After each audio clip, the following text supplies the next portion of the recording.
Now, Hanchea was in a new apartment reading a book titled 10 Things Rich People Should Be Aware of. From what she could remember, last summer she had gone abroad to hide from Nam Haewon, where she had bought a lottery ticket and hit the jackpot. At first, she couldn't even bring herself to touch the money because it all felt like a dream.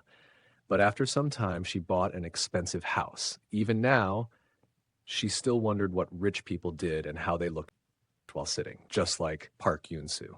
The way she held the knife surprised her, and she kept making failed attempts to cook steak, just like the one she had eaten last year, though she couldn't remember where it was. She wondered when she had even started liking steak and red wine. The next morning, Chea woke up to a call from the police informing her that she had been reported missing. The one who had reported it was her sister, Chaesun. Chaesun told her that their uncle had a hard time paying her rent and other expenses, to which Chea simply asked how much money it was. Chaesun then asked where Chea had gotten all this money from, or if she was married now. Chea was surprised, but her sister reminded her that she had brought a boyfriend to the wedding. His name was Park Yoon-soo. Chea asked who her sister was talking about, and Chaesun told her everything, including the fact that Chea had once told her that he was super rich. Chea frowned and asked if her sister had dementia or something because, as far as she remembered, she had gone there alone and left alone too. Then, taking some cash out of her purse, she handed it over for their uncle, adding that she didn't have an envelope, just like Yoon-soo had said that day. On her way back home, she wondered who Park Yoon-soo was. Then, she suddenly recalled that when she was a teenager, she had visited a shaman who had told her that all the men around her were crazy psychopaths and scoundrels. Because of them, the Grim Reaper was always following her, and her hot temper only made things worse. The shaman had then looked closely at her face and told her that one of them wasn't even human. Now at home, Chaya, drunk and irritated, mumbled that Nam Haewon wasn't even human. Then, lying down, she once again wondered who was Park Yoon-soo. As she drifted off to sleep, she saw someone kissing her. Then a face appeared. It was Yoon-soo. She woke up, startled by the dream. But even then, she still didn't know who he was. On the other hand, Yoon-soo was with another woman, but instead of her, he kept imagining Han-chea. He leaned in to bite her neck, but the woman slapped him, calling him a pervert before storming off. Yoon-soo, completely unbothered, just took a sip of his wine and muttered that it tasted awful. Yoon-soo came down to the hotel lobby and noticed that the staff was complaining about him to someone. However, judging by their expressions, it seemed like this was an everyday occurrence for them. On the other end of the phone was Leo, who laughed as he explained that his girlfriend had dumped him because he was crazy like that. After hanging up, Leo sighed, wondering if Yoon-soo was deliberately trying to get himself caught by Father. If that happened, the one who'd end up in trouble would be Leo. Meanwhile, Yoon-soo wandered aimlessly, his gaze absent-mindedly fixed on a woman's dress. At the same time, Leo was on a mission for Father when a vampire angrily yelled at him, warning that he would be next. After all, Father was hunting mixed bloods like him too. The vampire claimed that Gray, Father's real name, had already eliminated one mixed blood. Leo frowned, sensing that there was some truth to his words.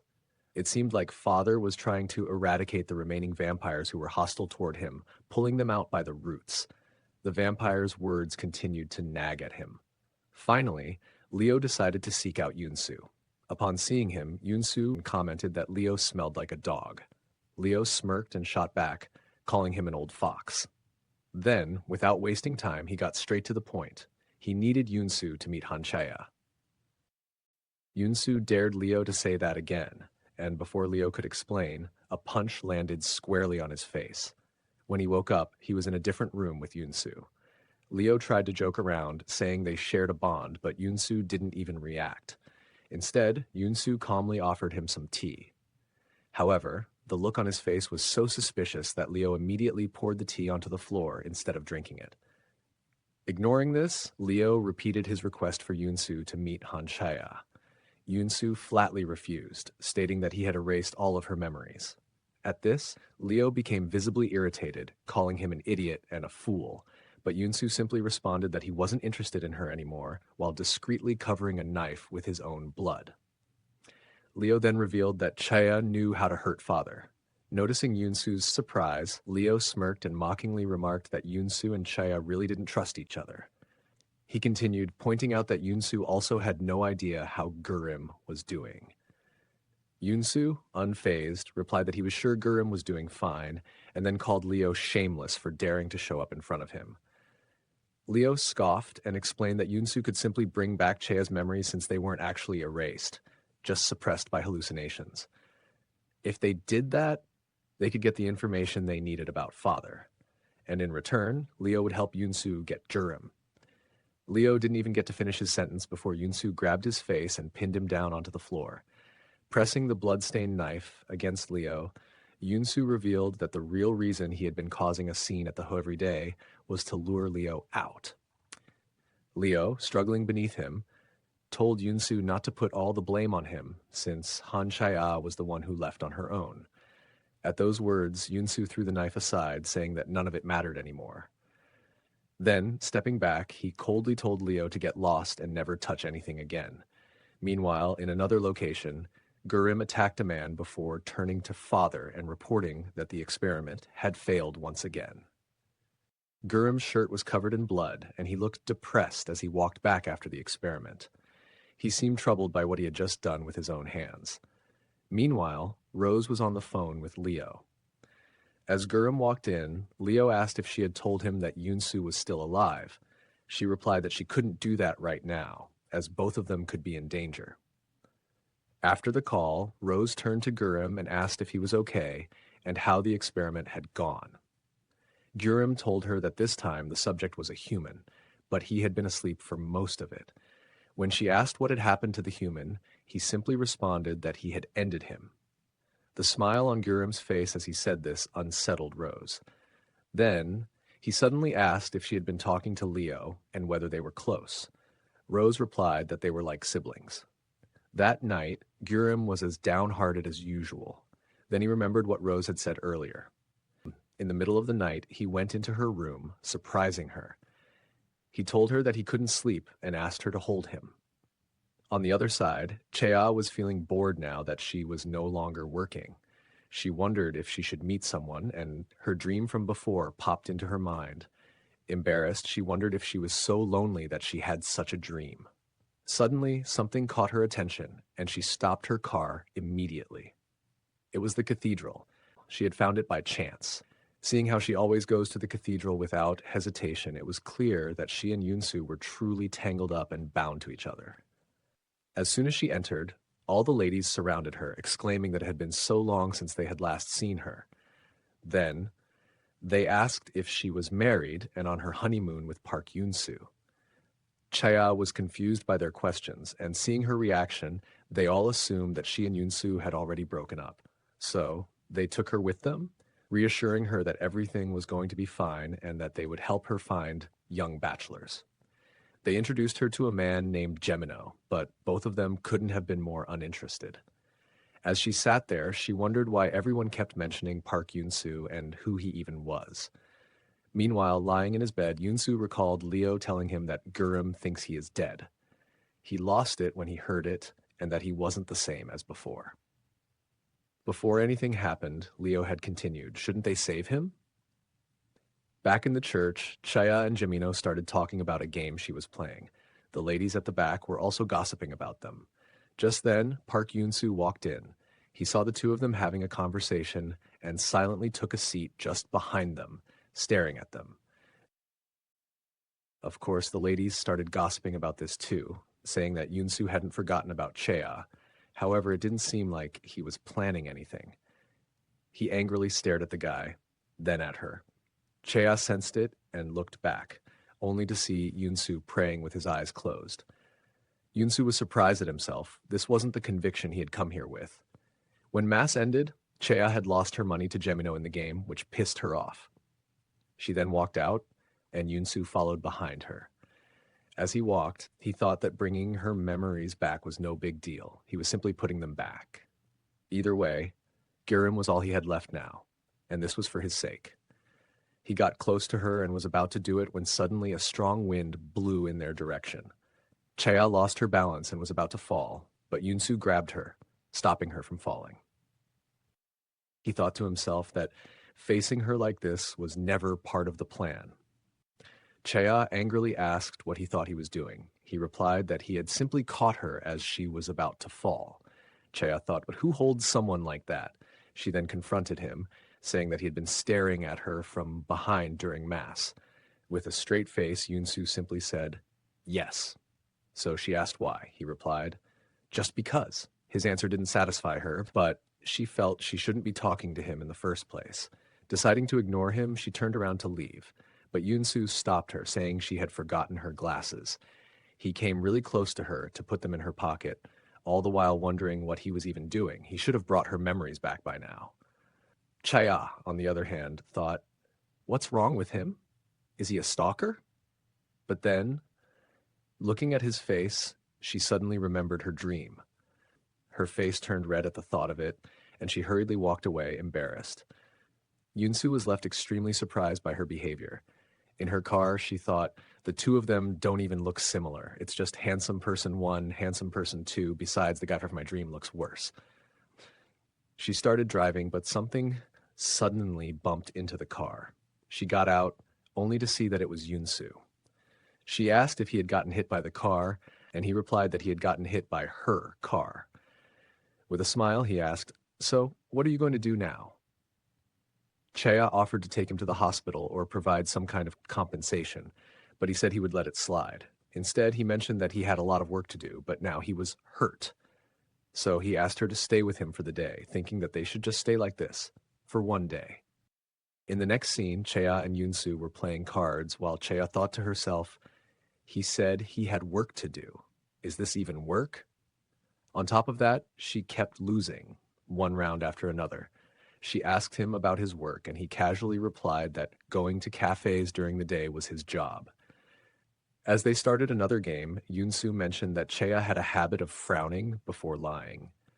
At first, she thought he was a pervert for watching her so closely, but then she realized that he also had a habit. He would look sideways whenever he was hiding something.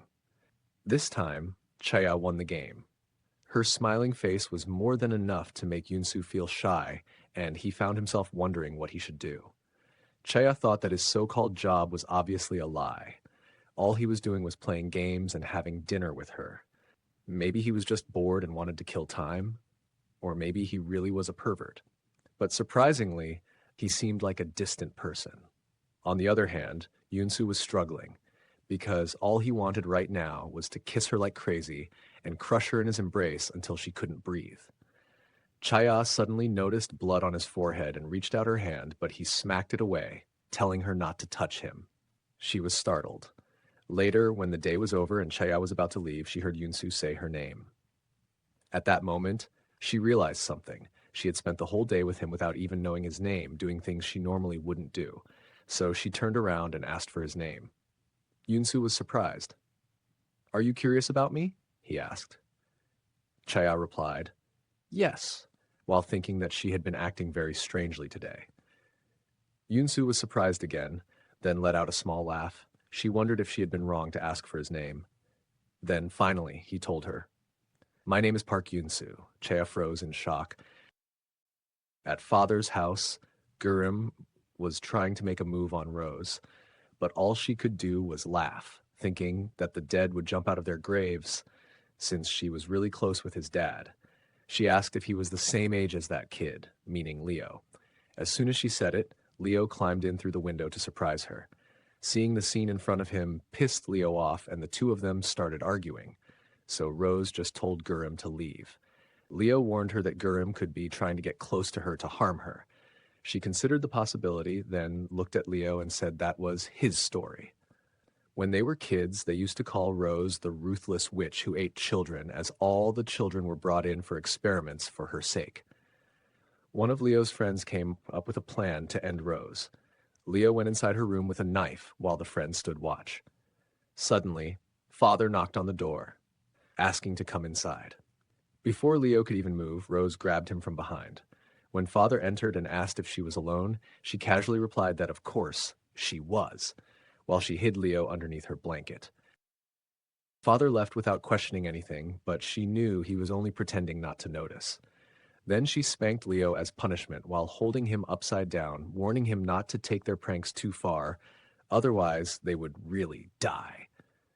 Just then, Leo's friend attacked her from behind, forcing her to retaliate. Both of them ended up injured. Afterward, Rose told Leo that she would save his friend, but he needed to leave immediately as father would arrive any second. Sometime later, Leo noticed that Rose's arm was still unhealed, and he wondered if she was like them, a half-blood. Rose caught him staring and walked over to him. When he asked about his friend, she told him he was alive, adding that Leo might be able to meet him one day, if he stopped following her. But Leo didn't seem to listen. No matter where she went, he followed. Over time, the two of them grew somewhat close. Then one day, Leo stopped coming to see her, and she wondered if he had been used as an experiment. She thought back, regretting that she hadn't been a little more forgiving, that it was her fault they were all dead. The guilt of everything that had happened ate away at her. Just then, she heard someone ask why she looked like that. When she opened her eyes, she saw a grown-up Leo, as he commented that she really did look like a witch. At present, Leo was fuming. How dare Gurim lay a hand on Rose? On top of that, Yunsu wasn't answering his calls. He then noticed that Gurim's servant was a human, and thought to himself that he needed to do something about Gurim. Back in Korea, Han Chaya was out shopping when she spotted Yunsu, but as she turned to speak to a staff member for just a second, he was gone. She wondered if she had imagined it. Later, she unexpectedly ran into him in her building's elevator. Her deep-rooted suspicion, developed thanks to Nam Haewon, started acting up again. She realized that her apartment was just above his and asked if he lived there, adding that the church was too far away for him to be attending. He simply replied that he had an intimate connection with that church. Yesterday, when she had heard his name, she had asked if this was their first time meeting. He had answered, "Of course, it's the first time we've met." But he had done so only after displaying his habit of looking sideways when he was hiding something. Right now, standing in the elevator with him, Chaya panicked. What if he doesn't get off on his floor? Fortunately, he did. She let out a sigh of relief, only to be equally surprised that he really did live there. Leo takes on Gurim's appearance and uses the servant to gain access to his room. However, Gurim wasn't even surprised to see Leo walk in. Leo tells him that Rose is not his enemy, to which Gurim asks if that means Leo is. Instead of answering directly, Leo offers him a deal to exchange information. Gurim agrees instantly, as his true target had always been Leo. The information Gurim wanted in return was how to kill a vampire. Meanwhile, Chea was still not convinced that Yunsu actually lived in the building, as anyone could use the elevator. To confirm, she prepared a package with her own address, but wrote Yunsu's name on it. She then went to the building's front desk to see if someone named Park Yunsu actually lived there. The receptionist confirmed that he did, but refused to give Chea his floor number or let her deliver the package herself. She didn't even remember what she had put inside the package, but the real issue was that she still didn't know if this Park Yunsu was the same one everyone kept mentioning or someone else entirely. She silently prayed that she wouldn't be given a reason to use her knife again. Meanwhile, Yunsu opened the package and found it amusing. Instead of going to her right away, he decided to shake her up a little more. To Chea's surprise, they didn't bump into each other after that. But why hadn't he done anything about the package? They finally met again in the elevator, but for some reason it suddenly stopped working while they were still inside. Yunsu seemed to be struggling. She turned to him and asked if he was unwell. In response, Yunsu stepped closer and held her hand. He said he couldn't breathe and that he was scared. Then, leaning in even closer, he murmured that he couldn't control his body. She could feel his breath against her ear, and in an instant, she shouted that if he did it one more time, she would kill him. Her grip tightened around the knife in her pocket, something Yunsu also noticed. But then she saw the cold sweat on his face and the slight tremble in his body. At first, she doubted whether he was truly afraid or just faking it. But in the end, she decided not to be suspicious of someone who seemed sick and let go of her knife. Gently, she patted his back and asked if he was okay. Meanwhile, Yunsu, still hiding his face, only smiled, a crazed, delighted smile. He was pleased to see her give in so easily. Later, at her house, Chaya angrily thought about suing the person who invented elevators. She found herself thinking about Yunsu over and over again. The next morning, Yunsu came over to return the package. When she opened the door, he was momentarily surprised by her outfit. She was dressed just like him. Trying to hide his smile, he held up the package, but she simply replied that it wasn't hers. Before leaving, Yunsu apologized for what happened yesterday and offered to buy her a meal. Chaya, feeling unexpectedly curious about him, asked if they could have the meal today. The two of them went to a restaurant where Yunsu casually asked if he could come over to her house, adding that it would be nice to become friends. Then he remarked that she must have a lot of friends. Chaya denied it, thinking that this was actually her first time coming to a place like this with someone.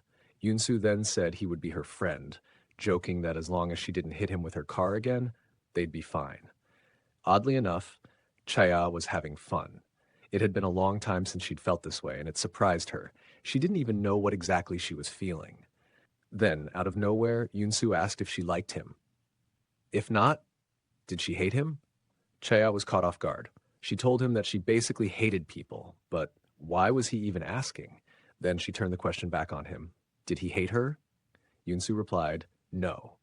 So she asked, then do you like? But for some reason, she couldn't finish her sentence. Yunsu reached for her hand and told her to go ahead and ask. Finally, she gathered the courage and asked, do you like me? Yunsu let go of her hand and said, I'm not sure. What do you think? Chaya was dumbfounded, but he only smiled before casually changing the topic. She couldn't help but wonder what he even meant by that. Did he like her? But why would he? Under the table, he kept subtly brushing his foot against hers. Not knowing how to react, she hastily downed an entire glass of wine. Meanwhile, Yunsu thought to himself that when fear fades away, grudges can easily be reversed. He had become curious. What if their first time meeting had been different? This time, he decided to approach her carefully, and if she sensed anything unusual, he would put shackles around her ankles so she wouldn't be able to run away. On their way home in the car, Yunsu commented that when he first saw her, he thought she would be good at drinking. Chaya asked when was the first time he saw her. Yunsu replied that she talked as if they had met before. She quickly said it wasn't like that and turned her face away. Bothered by it, she kept touching her lips and accidentally scratched them. In an instant, Yunsu was in front of her, kissing her. It took a second for him to realize what he was even doing. Chaya cursed at him and asked what the hell he was doing now. There was blood on your lips, he replied. She instantly snapped.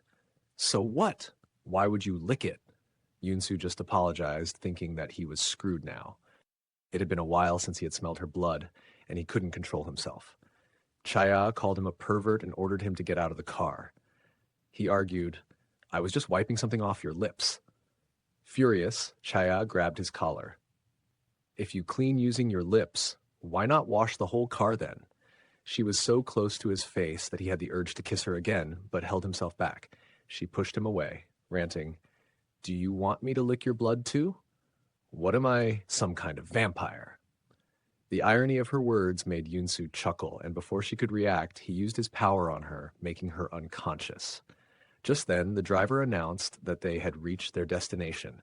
Yunsu turned to him with a crazed look before sinking his fangs into him to quench his thirst. The next day, Chaya woke up from a questionable dream, but soon she realized it wasn't a dream.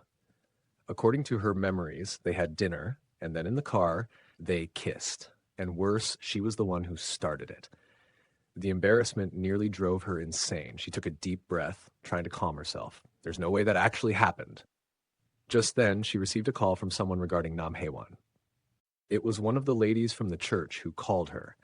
They met, and she informed Chea that Nam Haewon had been reported missing shortly after meeting her at the church. The lady asked if Chea had seen him again after that, but Chea, unable to recall anything, simply replied that she hadn't. While the woman sounded genuinely worried, Chea felt a surge of satisfaction inside, thinking, finally, my prayers have been answered. Later, sitting in her car, she remembered that she had left all her belongings at her old house because of Nam Haewon. Determined to retrieve them, she decided to go there. Upon arriving, the owner informed her that he had sold all her belongings to the new tenant, including her diary and laptop. Then he casually pointed to a man walking past them.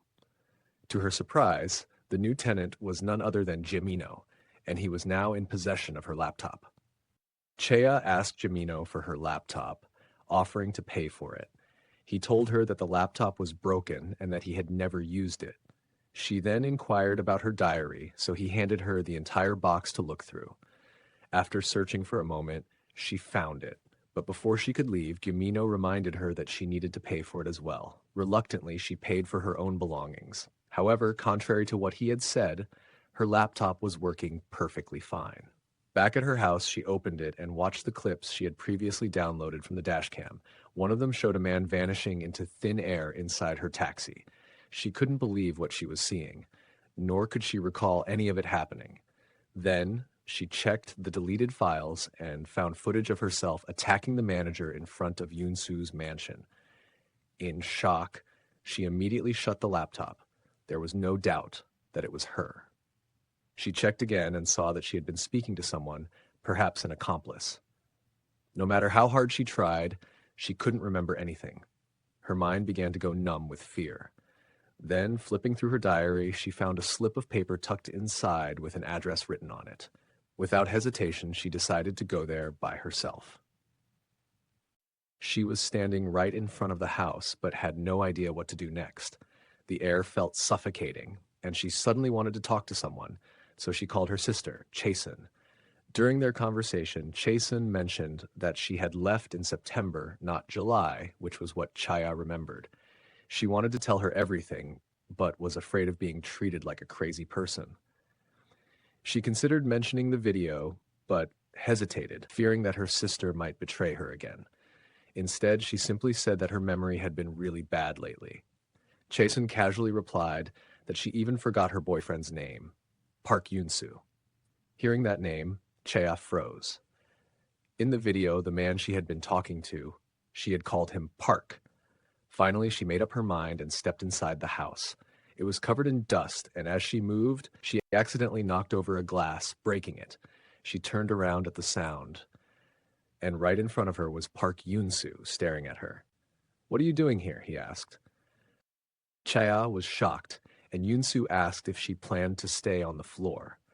She quickly stood up, but before she could regain her balance, Yoon-soo placed his hands on her waist, holding her in place. He asked how she got here, entering this mansion so fearlessly. Chaya asked what he was doing right now, and thought that no matter what question she had, he was always somehow involved in it. Yoon-soo explained that this was his family house. An average person wouldn't be able to find it, so how did she? Chaya noticed that he always used to smile, yet right now he definitely seemed angry. She said that she was just passing by and got curious, so she decided to come in.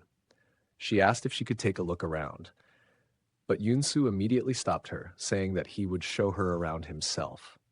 As they walked, she kept asking him questions one after another. Finally, Yoon-soo asked why she was interrogating him. This was his house, and she was the one trespassing. If anything, he should be the one interrogating her. Then he remarked that she was acting strange today, thinking that it was almost as if her memories were back. Chea replied that it was the same for him. He too was acting strangely. Something about this moment felt eerily familiar, as if she had seen this expression before. Without thinking, she reached out and brushed his hair aside. He looked exactly like the man from her dream. Yoon-soo stiffened. He had been holding back for so long now, resisting the urge to cross a line. He warned her that if she kept doing this, he wouldn't be able to control himself. But Chea didn't stop. And so, Yoon-soo kissed her. Chea asked him what kind of relationship they had, insisting that this was definitely not their first time doing this. Yoon-soo asked if she was referring to yesterday, but she told him that she had seen him in her dream, wearing a white robe. Yoon-soo immediately knew what kind of dream it was. She had run away in an attempt to forget everything, and yet she still dreamed of him. He suggested that they confirm whether it was really him in her dream. He kissed her again, touching her exactly as he had back then. Chea recognized his touch immediately. She hesitated before asking if they used to be lovers. Yoon-soo confirmed that they indeed were. Unconvinced, Chea refused to believe him. But Yunsu pointed out that she wasn't the type to do these things with someone she didn't know. If she were, she would have already slapped him. Before he could finish his sentence, she did just that, slapping him across the face, though she didn't even know why. Without another word, Chaya left the room. The thought that she might have actually liked someone unsettled her. But as she wandered deeper into the mansion, she suddenly froze. Lying before her was a corpse. She wondered if the man was really dead, but he looked far too pale to be alive. Then, as she got a closer look, she recognized him. He was the driver from yesterday. She turned, wanting to run away, but instead, she ran straight into Yunsu. He looked at her nonchalantly and told her that if she ran, she would only get lost. Chaya tried to run again, and when he followed her, she grabbed a lamp and smashed it over his head. But Yunsu only smiled and asked what she planned to do if she went around hitting people like that. Now terrified, Chaya asked if he had really killed the man, and why. Yunsu thought to himself that there was no real reason, it was simply his instinct. Chaya was horrified, unable to understand what he meant, while Yunsu laughed, thinking that even with her memories erased, she was still the same as always, just like he was. He told her that he truly loved the expression on her face right now. She glared at him, saying that he gave her the creeps. But he only shrugged, replying that she had always been like this. Frustrated and afraid, she asked why he was doing this to her. He simply replied that he was just that crazy about her. He stepped closer, and before she could react, he used his powers once again, erasing her memories. Later, he told Leo to get rid of the body. Leo mentioned that there was actually another vampire in Korea at the moment, and that he would send him over. And so a man arrived to collect the body. Yunsu noticed that the man had no distinct aura, making it impossible to determine whether he was a vampire or not.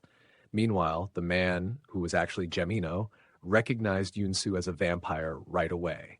As Gemino worked, Yunsu took note of his unpleasant scent, realizing it was the same one he had smelled on the man who had been with Chea at the church. Later, as they were leaving, Gemino realized that Yunsu was the one who had been lingering around Chea lately. At the same time, Yunsu confirmed that Gemino was indeed the man from the church, recognizing his habit of adjusting his glasses. Both of them were left wondering about the other's true identity. Back at his father's mansion, Gurum asked Leo how to kill vampires. In response, Leo poured his blood into a wooden cup and handed it to Gurum, instructing him to take a sip. Just as Gurum was about to drink it, Leo snatched the cup away, scolding him for being so naive. He demanded to know if Gurum would blindly drink anything just because someone told him to. Then he explained that a vampire's blood is poison to its own kind. With that settled, Leo said it was now his turn to ask something of Gurum. He told him that he would wake him up in the middle of an experiment, and when that happened, all Gurum needed to do was watch quietly. After leaving the room, Leo noticed that everyone was busy preparing for the party. He, too, had preparations to make. He needed to prepare a birthday gift for father. Later, just as Leo had said, Gurum woke up in the middle of the experiment. What he saw shocked him. His father had given his blood to a woman, and the moment she drank it, her hair turned white, and she rapidly aged into an old woman. After that, father woke Gurum up and ordered him to end the woman. She desperately reminded Gray of his promise that this wouldn't happen, but father coldly replied that he had only promised not to do it himself. That was precisely why Gurum had to eliminate all the people and vampires who had been part of the experiment. Later, Gurum asked Rose about these abilities, and she explained that mixed blood vampires usually develop them when they are on the brink of death or experiencing something deeply traumatic. The type of ability also depends on the situation they are in. For example, when Leo refused to believe what had just happened before his eyes and desperately wished it was only a dream, a powerful hallucination ability manifested. Alone in his room, Gurum wondered about the moment he had gained his ability. For some reason, his mind drifted back to the time his father had tried to choke him. Shortly after, Leo entered his room, ready to inquire about the experiment. Gurum wondered whether he should really tell Leo that the participant had rapidly aged after drinking his blood. What would he do with this information? What was his true purpose? Instead of answering, He requested some wine first, claiming that he couldn't keep his mind straight otherwise. Leo agreed, and while retrieving the wine from the cellar, he ran into Rose. She noticed that he had 2 glasses with him and asked if he had plans with someone. Soon after, Leo arrived in Gurum's room, where Gurum casually invited him to have some wine as well, saying he didn't want to drink alone. However, in reality, he had poured his own blood into Leo's glass. He didn't know exactly what effect his blood would have, but he figured Leo could serve as a test subject. Before anything could happen, Gurum's human servant suddenly teleported into the room.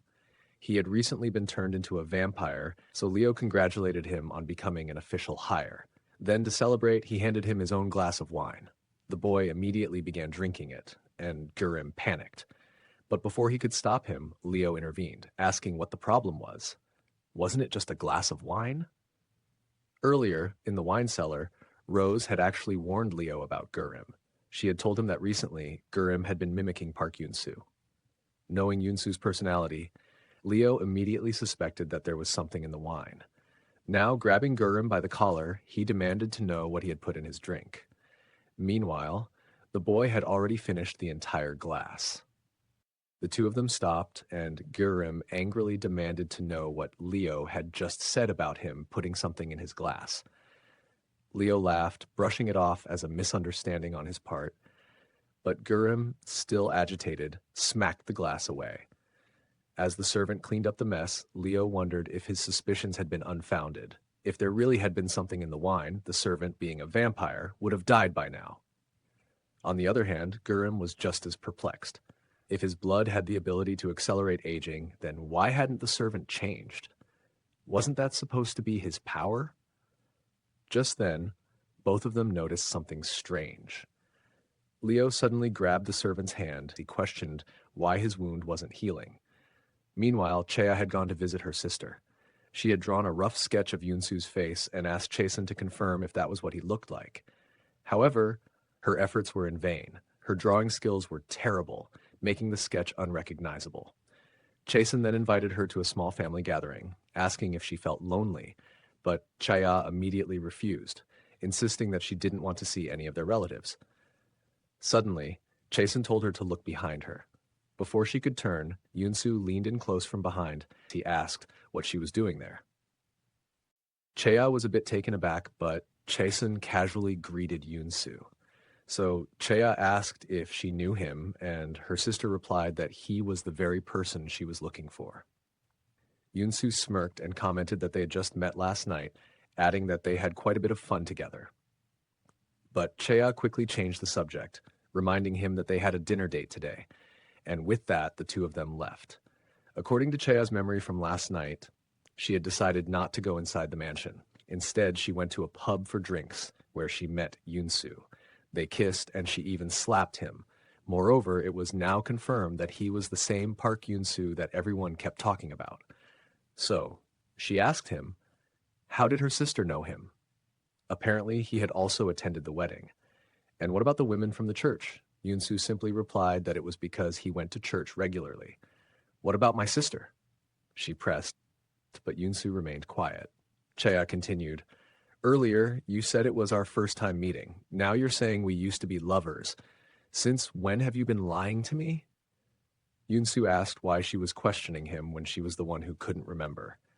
He said that it was sad she didn't recognize him, or was she just pretending not to? Adding that their breakup wasn't exactly neat, rather for him it was pretty dirty. Then, he leaned in closer to her and said that if they weren't lovers, then meeting someone as suspicious as him should have felt strange. And the fact that he could touch her like this was strange, adding that just yesterday they had almost slept together. Chaya immediately pushed him away, saying that it was just because of the alcohol. Then she asked for his true identity. Yun-soo thought to himself, no matter how many times her memories were erased, no matter how many lies he told her, she still doubted him and kept coming back to search for those memories. It was ridiculous because she was the one who had begged him to erase them. So Yun-soo asked her on one last date. He handed her a dress and told her to wear it that day. Thinking that it was time to end this, he said that then he would tell her everything she was curious about. Later, Yunsu thought to himself that Cheya liked him now. She liked the version of him who was so different from his past self, the one who was always friendly to her. Didn't that just mean she liked him because this version was still him? But deep down, he knew the truth. If she ever found out who he really was, she wouldn't love him anymore. He went to the church and remembered how Son used to pray for everyone to forgive him. But their loved ones would never forgive them, and so the only thing they could pray for was the ability to forgive themselves. Only now did Yunsu truly understand he would never be forgiven, and embracing that truth was far more difficult than he had imagined. Then he ran into the priest, who asked if he had come to pray for forgiveness, but Yunsu simply smiled and replied that he had done nothing that needed to be forgiven. He thought to himself that Son could scold him all he wanted for making the same mistake he did, but Hanchaya loved him now, and that was something he had made happen. As for forgiveness, that was never part of the plan. Meanwhile, Chaya received a message from her sister inviting her to the family's get-together, adding that their grandmother wanted to apologize for what had happened before. Just then, another message arrived from Yunsu, asking her out on their date. She agreed, deciding to meet her family in the morning and then see Yunsu later. But one thing still puzzled her. Why would this be their last date when he had harassed her so much in the first place? Lying down, she found herself suddenly wanting to hear his voice, and the thought startled her. Thinking back to what had happened with Nam Haewon sent chills down her spine. Was she really not afraid enough yet? Was she about to make the same mistake again, liking someone and letting it all happen again? Curling into a ball, she chalked it up to loneliness. That was all. The next day, Chaya went to meet her family. Everyone greeted her, but her grandmother still ignored her. As the others chatted amongst themselves, Chaya sat at the same table, but was left out of the conversation. Finally, when her brother-in-law turned to her, he mentioned that they should have met at the wedding, but he had been informed that Chaya was busy and couldn't attend. Chaya was surprised, but seeing the expressions on her uncle and grandmother's faces, she chose not to say anything. The man didn't even know her name. Yet he went on to say that she had such a good boyfriend and a good family, so whatever situation she was in, everyone would surely be understanding. Chaya was taken aback. Just how had her sister introduced her to him? Then her uncle brought up the fact that he had to pay a large sum of money when Chaya disappeared. Angrily, she retorted that she had already paid him back, so why was he bringing it up now? At this, her grandmother shouted at her to be quiet, calling her uneducated. Now furious, Chaya stood up, demanding to know from whom she had even learned to act this way. She had come here to escape her loneliness, to be with her family.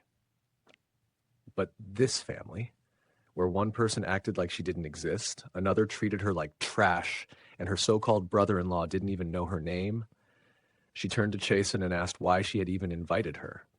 Wouldn't it still be fine if she wasn't around? As they called her name, she told them that if they couldn't even treat her like a human being, then they shouldn't call her by her name at all. With that, Chaya ran out. Chasen hurried after her, grabbing her arm to stop her. Chaya told her that she never wanted this, she didn't need it. But why did they keep making her look forward to it? Why did they keep giving her false hope? She took out a stack of cash from her purse and shoved it at Chasen, saying it was for their grandmother, as payment for the food and shelter.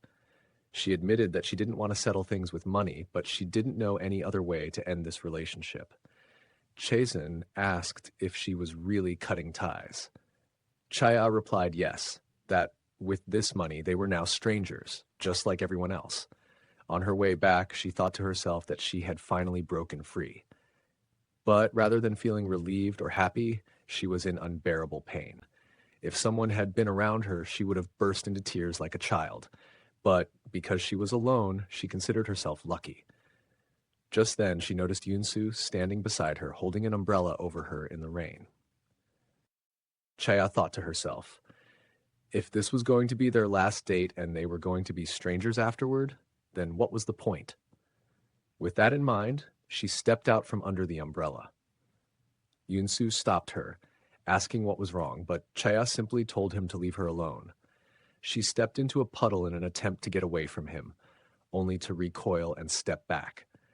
Turning to face him, she muttered that it felt like she was stuck in the same place. Yunsu asked why she wanted to run away from him. After a pause, she replied, "Because it feels like shit," then smacked the umbrella out of his hand.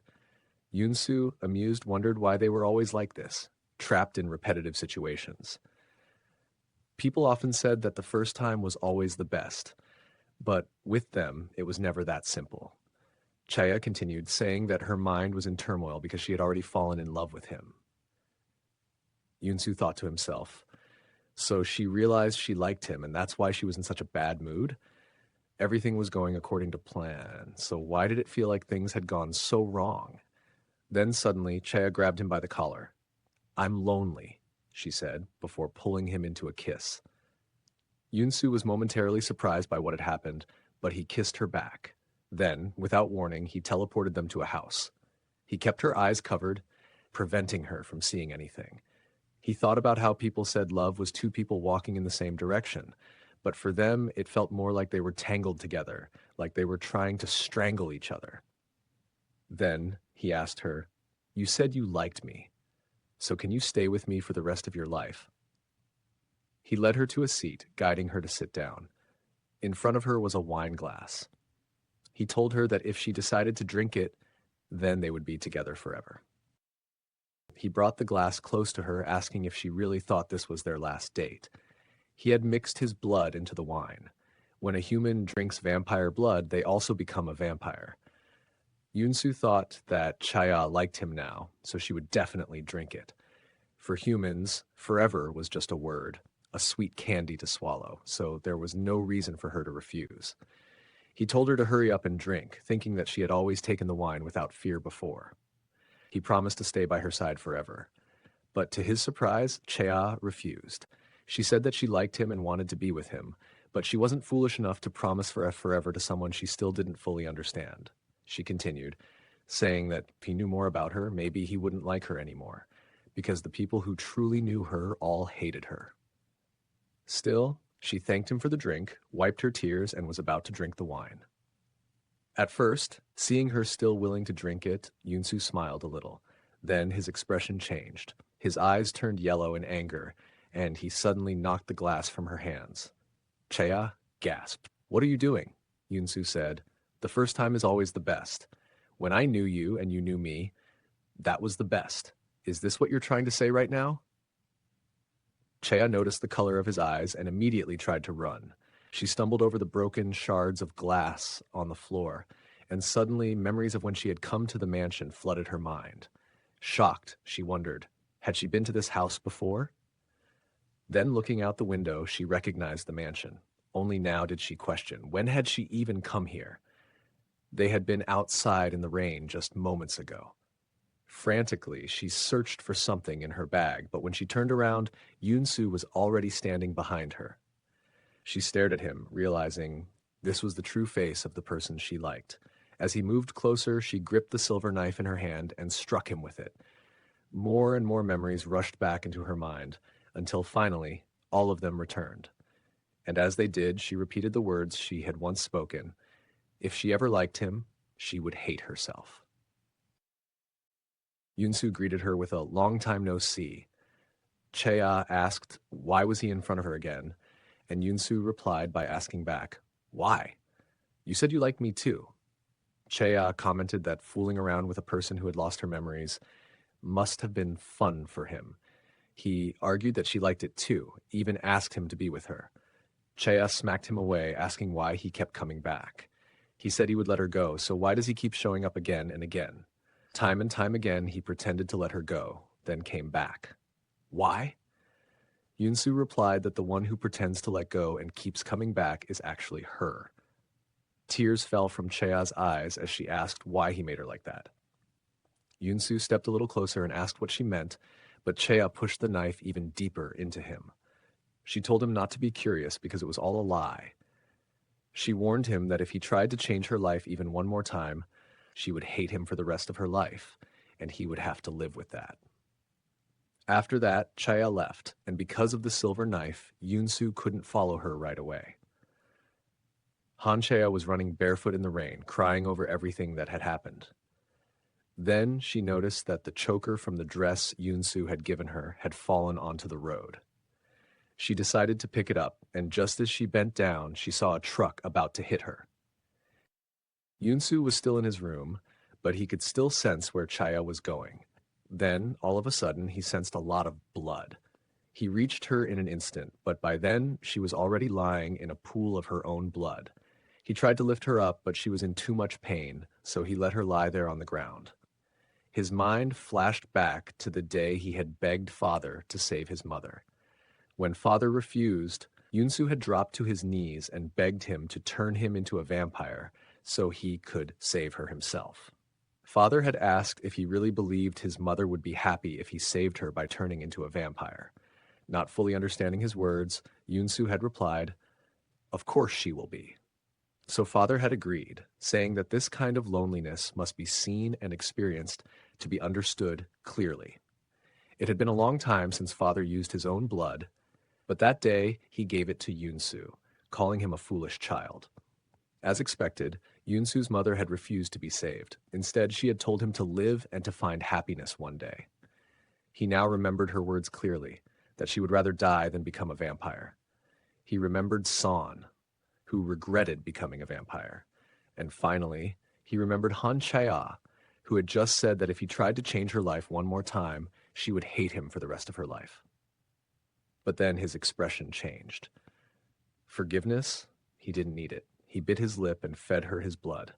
Chaya's injuries healed in an instant and she opened her eyes, now glowing yellow. She woke up, surprised, and wondered how she was even alive. Then she pushed Yunsu aside, but despite pushing him lightly, he was knocked back quite a bit. Yunsu told her to use her strength in moderation. Then she noticed the blood on the ground and the truck that had crashed into a tree. A sudden realization hit her, and she turned to Yunsu, asking what he had done to save her. Yunsu remained silent and didn't utter a word, simply staring at her confused face. Finally, she asked, surely he hadn't turned her into a vampire? But Yunsu was still quiet. She picked up a stone and scratched her hand. The wound healed instantly. First, she grabbed her face in despair, and then her expression shifted to anger. She grabbed him by the collar and demanded to know what he had done and who had given him permission to do it. Yunsu asked, should he have just let her die then? She replied yes, that at times like these, he should have let it happen. In response, he asked who gave her permission to die on her own. In a fit of anger, Chea grabbed him by the neck and slammed him into the ground. Still holding him by the neck, she demanded how he dared to turn her into this when she had already warned him that she would kill him if he did something like this. Then she realized now she actually had the strength to do it. And yet Yunsu wasn't even trying to resist. But suddenly, she remembered how happy she had felt when she saw him come to save her. That memory made her pause. So she let go of her grip and ran away, leaving Yunsu still lying there on the ground. As Chaya ran away, she couldn't believe she had actually turned into a vampire. She felt disgusted, and the smell of blood made her dizzy. The only thing on her mind now was that she wanted to go back home. And before she even realized it, she had teleported to her old apartment. Gemino, who lived there now, heard a noise and came out of the bathroom to check. Meanwhile, Leo realized that the servant boy had actually turned into a human. He turned to Gurim and asked what he had put into the wine. Gurim finally understood and told him that his blood has the ability to turn vampires into humans. Without wasting time, Leo turned the boy back into a vampire so that Father wouldn't find out anything. As Leo walked away, wondering if Rose knew about Gurim's ability, since she preferred humans over vampires, he suddenly heard a loud scream. It was Rose's voice, and he quickly rushed over to her. There, he saw the painting she had been working on. It was of a woman with red hair. Leo quietly muttered, "So you've finished, again." Back when Leo was the sole survivor of the experiments, Father decided to give him human blood, which caused him to age into adulthood. Father had instructed him to stay by Rose's side, saying that she would need his powers. It had been years, and Leo still didn't understand what Father meant by that. He was just jealous of all the different men she dated. On the other hand, she treated him like a brat, telling him not to like her. Leo argued that, based on the number of years he had lived, he was also an adult, but Rose told him he needed at least 5 more years to be on her level, even reminding him that she used to slap his butt like a kid. He told himself that he didn't like her and thought that a woman like her didn't need him at all. Right now, Rose was drawing something, and when Leo asked what it was, she replied that she wanted to draw her mother, but she couldn't remember her face clearly. She pulled Leo closer to show him her drawing, but it made him embarrassed, so he left, only to return when he heard her scream. Rose didn't remember anything about her mother, but as soon as she completed the drawing, she remembered that she had almost eaten her mother. Tears rolled down her cheeks in despair, as this was not what she had wanted to recall. Now Leo understood what father had meant. He told her that he would help her by erasing her memories, and she, still crying, requested that he never let her find out that her memories had been erased. He used his powers on her, and a cut appeared on his hand, which, now in the present, had turned into multiple scars. That's why Leo always wears gloves, so that she never finds out. Rose asked what they had been doing just now, and Leo replied that they were kissing, but Rose said that was just an innocent child's lie. Leo held her hand and said that it had been 5 years, but Rose didn't understand what he meant, so he simply told her that she didn't need to know anything. Back at Chea's old house, she tried to teleport somewhere else, but ended up teleporting just to the side area. As a result, Gimino and she ended up sitting at a table, and he asked if she was a vampire now. Shocked, Chea slammed the cup on the table and ended up breaking 2 tables. Then she asked him if he was also a vampire, but he told her that he was just an ordinary person who, in need of money, had ended up working for them. Chea was still doubtful of him, and noticing this, he told her not to be wary, because if anything happened, she could easily end him. After all, Han Chea was a vampire now. Chea told herself that it was all right, because even if he was a vampire, all she needed to do was defeat him. While showering, she saw herself in the mirror and wondered how anyone could tell that she was a vampire. She still looked the same. Then she wondered how Park Yoon-soo looked, and all of a sudden, her eyes turned yellow. Then they turned back to normal, and again turned yellow when she thought of Yoon-soo. For some reason, they were only reacting to him. In that moment, she also broke the wash basin. Chea told Gemino that she would pay for everything, and he was ready to calculate every single penny. He had given her his clothes and also his number in case she needed any help. After Chea left, we see Gemino looking troubled. He had actually been sent by father to end Han Chea, but because he just wanted to stay away from father, he had delayed his mission again and again. But now that Chea had turned into a vampire, he was worried about how he would be able to do it. Meanwhile, Chea was alone, standing in the rain with an umbrella, when Yoon-soo appeared out of nowhere. As soon as she saw him, her eyes turned yellow. He covered them with his hands, asking if she was determined to get discovered, flashing her eyes like that. Chea was still angry at Yoon-soo, but he told her not to make a fuss in public. She tried to leave, but he stopped her and covered her eyes, reminding her that they were still glowing yellow. Chea asked why her eyes kept turning yellow because of him. Yoon-soo, thinking to himself, wondered if she even knew what it meant. He told her that his own eyes turn yellow whenever he thinks he wants to eat her, then asked what she was thinking about right now. Chea cursed at him, her face turning red, but Yoon-soo stopped her, saying that people were watching them. He mentioned that there was a foul smell coming from her clothes, and he knew exactly whose scent it was. Then he started licking her neck, saying he would erase the smell for her. Chea told him he was lucky that there were so many people around, and he replied that he was about to say the same. He added that right now, she needed a vampire like him by her side to survive. Chea insisted that she could handle it, and that she didn't need his help. Yoon-soo asked why. Was it because the owner of those clothes was going to help her? He told her to choose between the 2 of them. Chea got emotional and said she still hadn't processed any of it, not the fact that she had died, nor that she had become a vampire. She was still having a hard time accepting all of this. Then she looked at him and asked if it was possible to become human again. Yoon-soo looked truly pissed now, as he remembered his conversation with Leo about Girim's ability to turn vampires into humans. He asked her if she would run away again if she became human. Chaya, sensing that he knew something about it, asked him to tell her, but Yunsu didn't utter a word. So she told him that she would never run away again, as she too had already taken a liking to him. Yunsu knew she had brought up her emotions to take advantage of him, so he asked her to make a promise first that she would never run away from him again. Chaya was taken aback by this and wondered if she could really bet her whole life on it.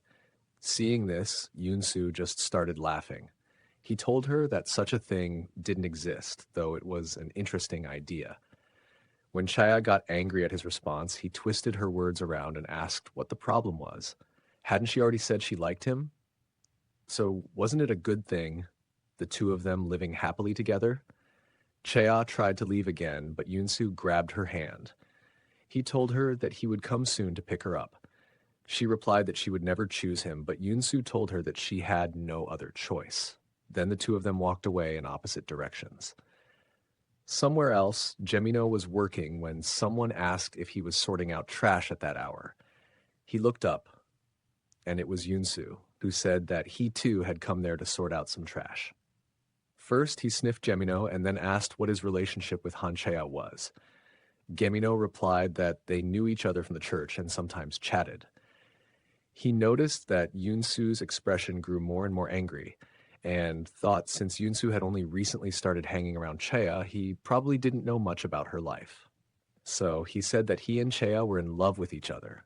His reasoning was that all the vampires who were blinded by jealousy ended up harming their partners, and so he figured Yunsu could do his work for him. He provoked him even more by saying that surely his scent could still be found on her, and it worked because now Yunsu was really angry. Suddenly, Gemino saw how Yunsu was about to attack him. When he did, Gemino dodged it and then disappeared. Only his jacket remained in Yunsu's hand, from which a key fell onto the ground. On the other hand, Chai-Ah thought to herself that, of course, even if Yunsu knew, he would never tell her anything. All they ever did was lie to each other. Then she remembered that she had Gemino's number and called him. But when the call connected, no one replied from the other side. That was because right now the phone was in Yunsu's hand. When no one replied, she finally asked if it was Park Yunsu on the other side. He became slightly happy at this, but still did not answer. So then Chaya called him on his phone to ask where he was. Yunsu replied that he was at his house. She didn't believe him and asked again, but he said that she could just come to his house to check for herself. Chaya told him that he was not allowed to touch anyone, and Yunsu continued with his act, saying that he hadn't done anything. He said that she was just too obsessed with him and told her not to worry, as when everything was fine, he would come to get her. Chea took notice of his words and immediately got ready to leave.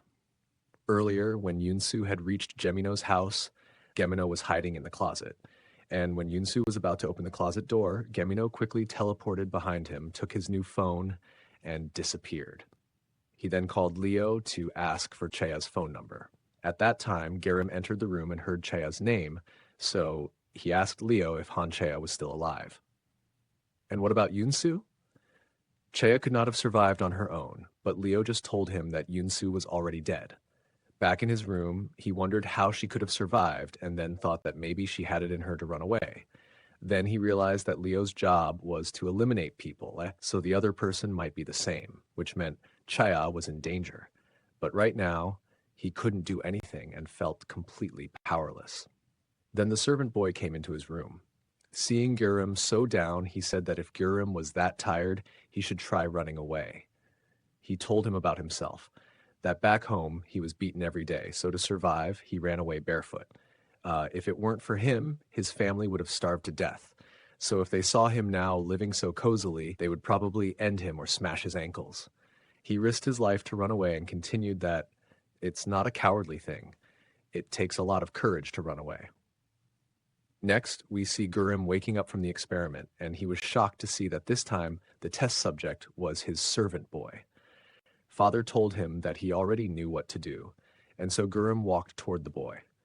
The boy's words from earlier came back to Girim, and so he quickly grabbed the boy and disappeared. He teleported to another part of the castle, but Father followed them quickly. Then he teleported to Rose's room, asking for help, and Father appeared there too. He attacked both of them in front of Rose. She tried to stop him, but he slapped her aside and took the unconscious Gurren with him. Rose could do nothing except hold the injured servant boy in her arms, while Gurren was locked up in a jail-like room. Later that night, Rose went to Gurren to free him, and she told Leo to lead the way for him to Korea. She had instructed both of them to never come back, but still, Leo decided to stay behind.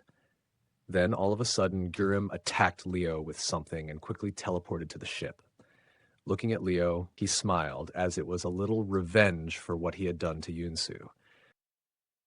Rose was the one who gave Gurren a silver knife and told him that it weakens vampires. Then Gurren told her about his blood's ability, after which Rose asked him for some of his blood, and Gurren complied. Now, with a vial filled with Gurren's blood, Rose wondered why her father was so obsessed with it. It didn't seem like he wanted to become human either. Then suddenly, her head started hurting. It was the moment Gurren attacked Leo, and with that, all of Rose's memories that Leo had erased came flooding back. Now remember her mother's face, and she thought to herself that her father could never become human. We see Father remembering her mother and calling her name, Diana. Back in Korea, Chea was informed that her grandmother was in the hospital, and she immediately got teleported there. When Grandma opened her eyes, she saw Chea sitting on the windowsill, who commented that she was interfering with her enjoyment. She added that since someone was dying here, no matter what she said, as long as Grandma died, it didn't matter. She got close to her and whispered a little secret that she was no longer human. Grandma was struggling, so Chea removed her oxygen mask so she could speak. Her grandmother called her a monster, and upon hearing that, Chea started laughing. Those were the same words she had once said to Yunsu. She told her grandma that she wasn't afraid of her anymore, and then asked why she hated her so much. So much that she would even harm a child. Just because she wasn't satisfied with her mother, she had cut off the relationship for 10 years. And only after her son passed away did she begin to regret her stubbornness. But since she didn't want to hate herself, she decided to hate their mother and the child who looked like her. Chea asked if that was more comfortable for her. She said that she, too, wanted the candy, and maybe for her grandmother, it wasn't worth worrying about. But that petty hate had built up little by little and turned her into what she was now, someone who could only loathe humans. While everyone prayed for their own happiness, she was the only one always cursing someone. She continued, saying that besides herself, there was one person she truly hated. She hated him so much that she swore she would definitely end him one day. Then she paused and asked, if she wanted to like something or love someone, what should she do? She grabbed her grandma and shook her, asking her to teach her that. How could she just die after making her into such a fool? She screamed, "Why?" over and over again while her grandmother slowly closed her eyes. Now, Chea angrily asked if she really wanted to die. Then she removed all the wires from the ventilator. She told her that only she would be there to witness her last moments, and she did stand there all night until the morning sunlight came in and her grandmother passed away. After this, Chaisen entered the room. She saw Chea and also noticed all the cords that had been pulled out. Just then, Yunsu appeared behind her sister, asking Chea how she planned to handle this now. Would she erase her memories or eliminate her? He said that he would do whatever she wanted, or did she want to do it herself? She thought to herself that whenever she was tired, Yunsu would show up and pretend to do everything for her, while skillfully guiding her in the way he wanted. So Chea replied that she wasn't like him. She wouldn't end her sister, nor would she erase her memories. She told her sister not to say anything, because that was how she had always been. As long as it was about Chea, she treated it like a stranger's story. Even though she knew everything, she pretended not to know. So Chea asked her to keep pretending not to know, until the very end. Chasen, scared, quietly nodded her head in agreement. Then Chea left, telling her to forget about her appearance and to let go of any thoughts about how their grandmother ended up dead. Later, at Chea's house, Yunsu asked her to come with him. He reminded her that he had already said he would come for her after taking care of everything else.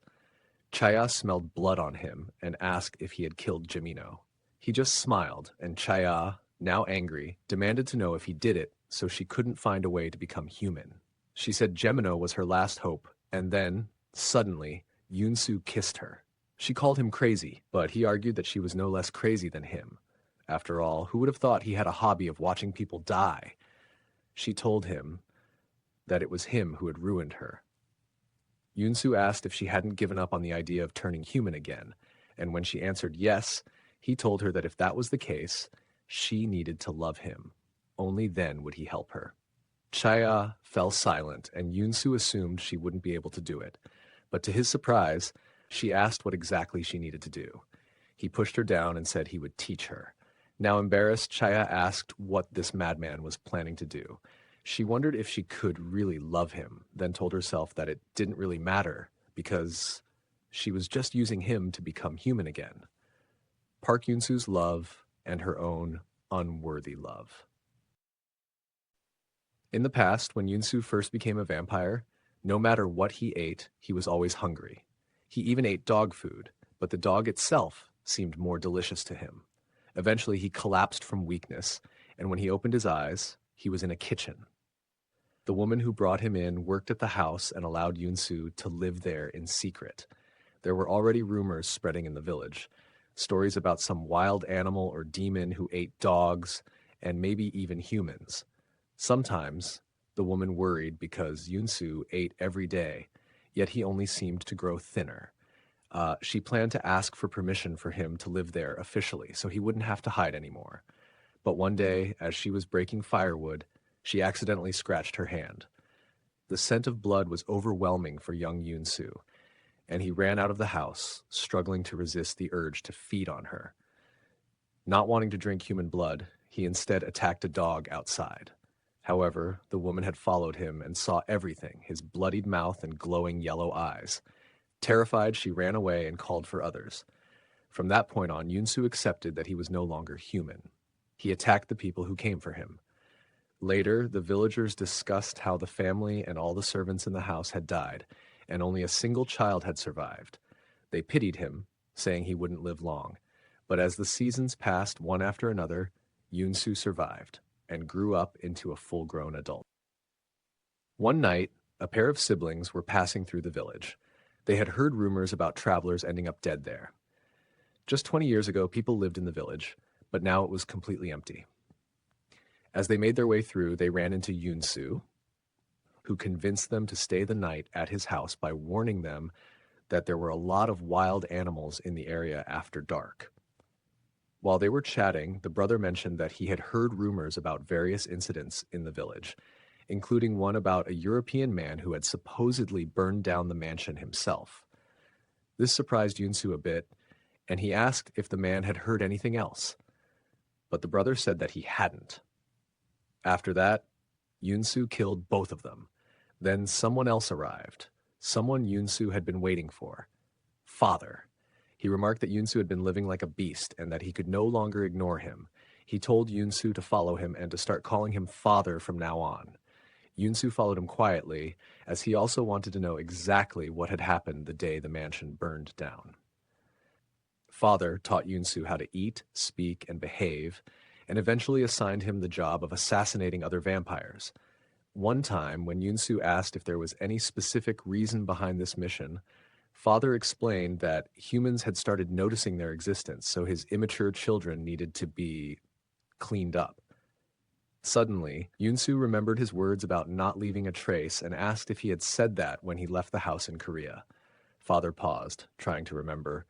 Had he really said that to him? But then it clicked in Yunsu's mind, and he asked if Father was the one who burned the house down. Father responded that Yunsu already knew that, which left him speechless. Later, Yunsu admitted to himself that he did, in fact, already know. It had always been there in the back of his mind. But he kept hoping it wasn't true, because if it was, then that meant he had begged and clung to the same man who killed his mother. The next morning, Yunsu mixed his own blood into Father's tea, thinking that Father was rather careless, especially considering he was the one who had taught Yunsu how to kill vampires. Father drank the entire cup of tea, but nothing seemed to happen to him. He remarked that he had saved a wild beast and didn't know whether to praise him or scold him.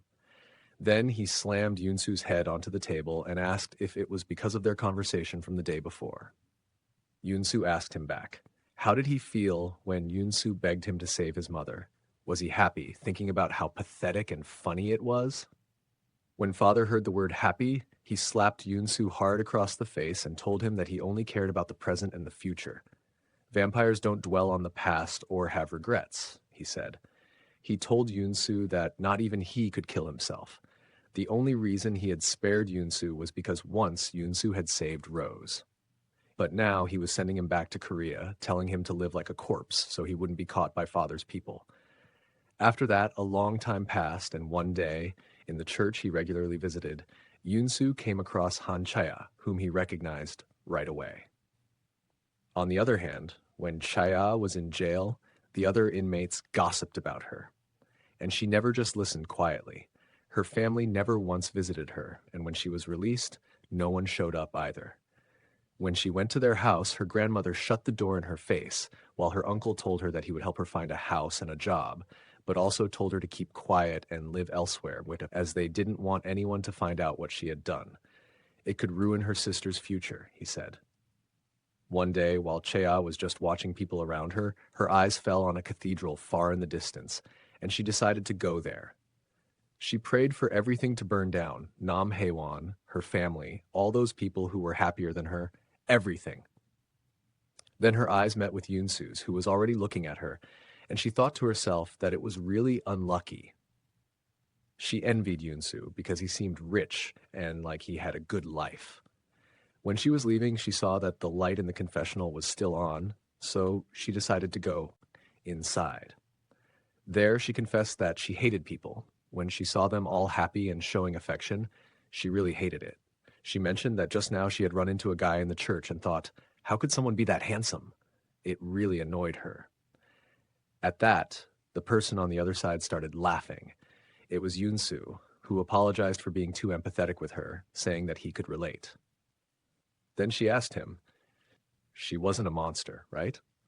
Yunsu asked her what she would do if she were in a situation where she needed to kill someone to survive, and wondered what she would look like if he pulled her down into the mud. Then he apologized, saying she must feel uncomfortable because of his words. Chea felt a little scared, wondering if he somehow knew about her, judging from his questions. Yunsu continued, saying that she had hurt people around her, despised those who hadn't wronged her, and hadn't loved those who had loved her. At this, she banged loudly on his side of the confessional and asked what nonsense he was talking about. He was talking about love like it was something easy, but he should know better than anyone that everyone she ever opened up to had betrayed her. She said she had tried her best to love people normally. She really did. Then she asked him what she should do if she wanted to love someone. When Yunsu didn't answer, she laughed and asked why he was teaching her when he didn't understand it himself. Yunsu asked why she was so hung up on this. She said she hated people but was still chasing love. Wasn't that a bit pathetic? At first, Chaya was surprised. Then she told him that he wasn't normal either, so the two of them would never be able to love. After that, she left while Yunsu just continued to laugh at her words. Now, in the present, she asked him the same question again, and he thought to himself that she was a liar. She had already said that the two of them could never do it. Chea reminds him that she will leave once she knows how to become human. Yunsu replies that he knows that. Chea wonders, if he knows she's just using him, then why does he still look at her with those pleading eyes? It reminded her of herself. The two of them lay in bed quietly as she thought that, with his eyes black, he looked almost human. Then Chea told him not to misunderstand her. She only did it to become human again. Yunsu replies that he knows that too, that she will leave no matter what he does. She tells him that if she chooses him, it has to be by her own will, not because of pressure or fear. And Yunsu thinks to himself that that's never going to happen. He says that she'd better hope he still loves her then, because if he gets tired of her, he'll find her and end her life. She asks him to just quickly tell her how to become human. Or was he going to say he doesn't know? Both of them were holding each other's necks, and Yunsu replies that she catches on quick. He doesn't know, but he adds that the guy named Gemino is still alive, so she can ask him instead. Earlier, when Gemino was on the phone with Leo, Yunsu had actually followed him and attacked him. But Gemino told him that he was sent by Father, and that if he died there, Yunsu might be found out for not being dead. So Yunsu tied him up and left him at his mansion. Back at Chea's house, she asked Yunsu how to teleport, and he told her that the best way was to follow the scent, adding that he should be easy to come to, now that she knows his scent. She got embarrassed and told him to just tell her where Gemino was. Yunsu told her, but then suddenly pulled her into a hug from behind and asked, "Can you love me, please?" Chaya was shocked and asked what he was doing.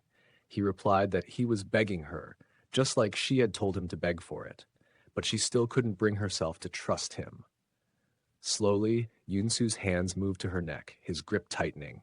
She asked if this was how it would end for her, reminding him that he didn't know how to love. Yunsu asked, "If I don't, then what am I doing right now?" Chaya tried to leave, but he grabbed her hand and pleaded, "Don't leave me." She asked what was wrong with him, warning that if he kept doing this, she would, but Chaya didn't finish her sentence. She teleported away, leaving Yunsu behind, frustrated and alone. She told herself that she just had to become human again and decided to return to her old apartment. Unbeknownst to her, Gurum was already standing outside that very apartment, knocking on the door. A neighbor informed Gurum that Chaya had moved out a long time ago, so he decided to go to Yunsu's mansion instead. Meanwhile, at Father's place, his birthday celebration was underway, attended by many powerful figures. The main event, however, was scheduled for the following day, a formal dinner party with other vampire officers who were directly related to Father. There was a test one must take before this dinner. Father offers blood, which up until now has always been human blood, but this time she wasn't so sure. Rose decided to take one of the blood bottles that had been specially prepared for the main event. She had a plan, and she was determined to carry it out. That night, she also began writing a letter addressed to Leo, when suddenly she saw Yunsu inside the castle. She quickly brought Yunsu inside and asked why he was there. Yunsu asked her in return about Gurum's whereabouts. Rose noticed that he wasn't in his best condition, most likely due to heartbreak over Chaya.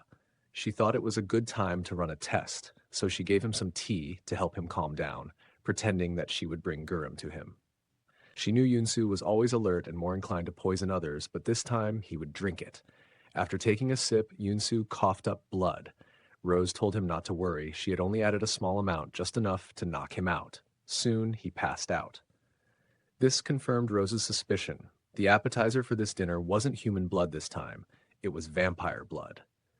Back at the mansion, Gurum found Gemino tied up. Gemino begged for help. Gurum asked who had done this to him, and as soon as Gemino mentioned Chaya and claimed he knew where she was, Gurum helped him and pulled the silver knife out. But the moment he did, Gemino snatched the knife and attacked Gurum with it. Just then, Han Chaya arrived. Gurum told her to run, but Chaya rushed in to help him instead. At that moment, Gemino had a vision. If he fought Chaya right now, he would lose. Deciding he needed to escape, he began to teleport. However, Gurum was already holding on to him, and Chaya quickly grabbed Gurum as well. As a result, all three of them were teleported together. Meanwhile, the young servant brought Yunsu to Leo along with a letter from Rose, instructing him to take Yunsu back to Gurum using the pendant. It was the same pendant Leo had once given to Rose, disguised as a gift. It was actually a GPS tracker. Rose had passed it on to Gurum. Yunsu suddenly woke up, grabbed Leo by the collar, and demanded to know if he was on Rose's side too. Leo kicked Yunsu off, telling him to drop the attitude since he knew Gurum's location. But Yunsu kicked him back anyway.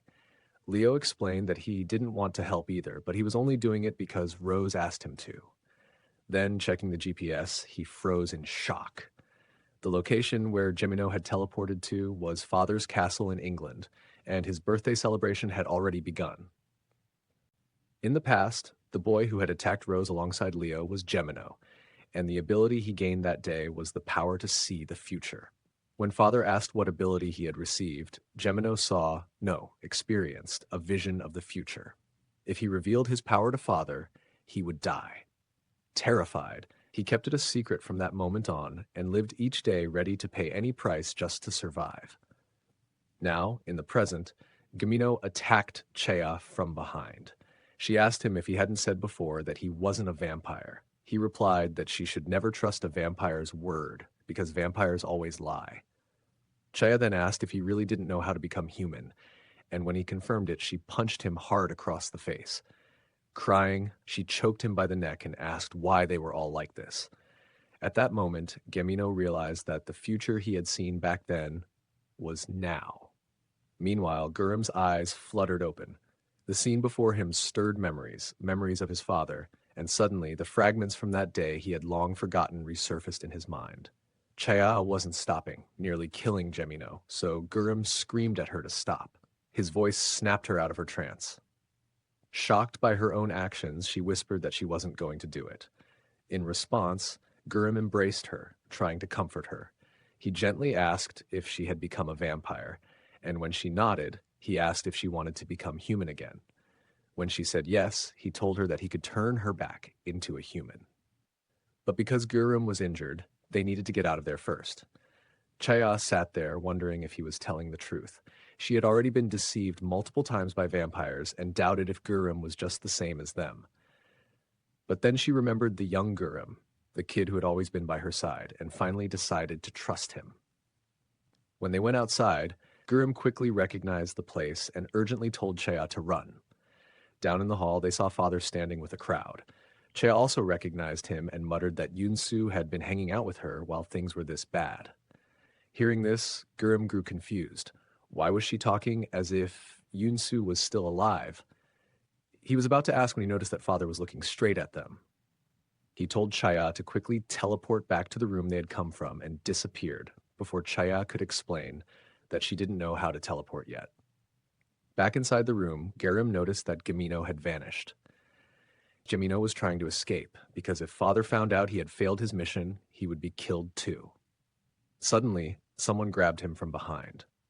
It was Yunsu, who coldly questioned what he was doing there.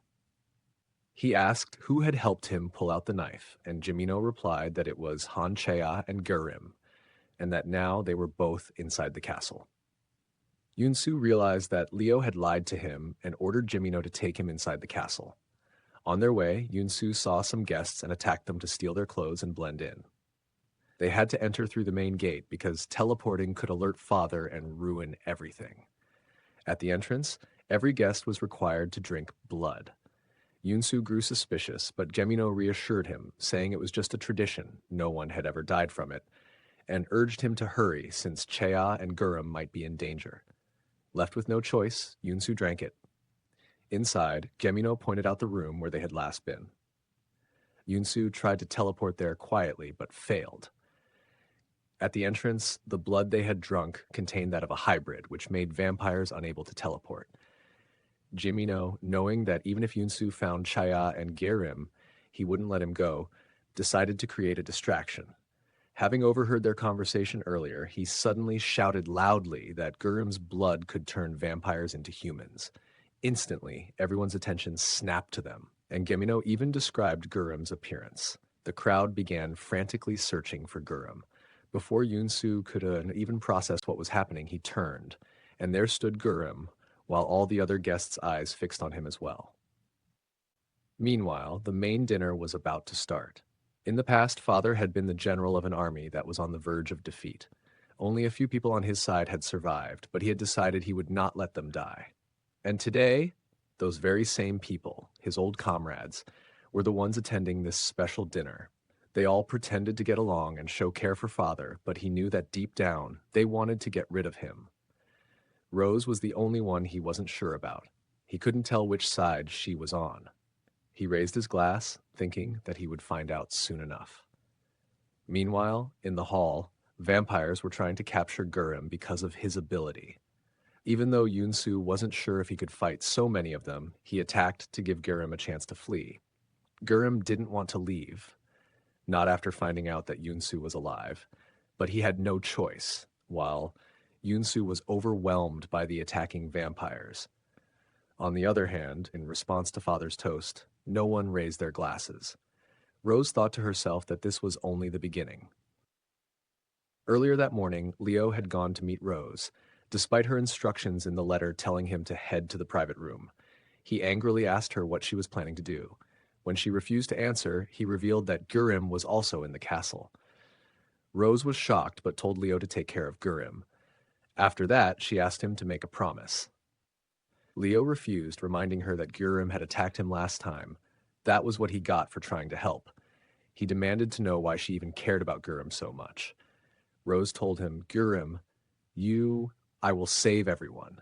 But Leo told her not to care about anyone else. Why couldn't she just look at him? Rose thought to herself that she wouldn't be swayed by such a weak confession. She wanted to kiss him, but that would mean too much. So instead, she kissed him gently on the forehead. Then she turned to leave, telling him that she would give him a chance to attack Father. She had already informed the guests at the dinner party that the appetizer this time was vampire blood.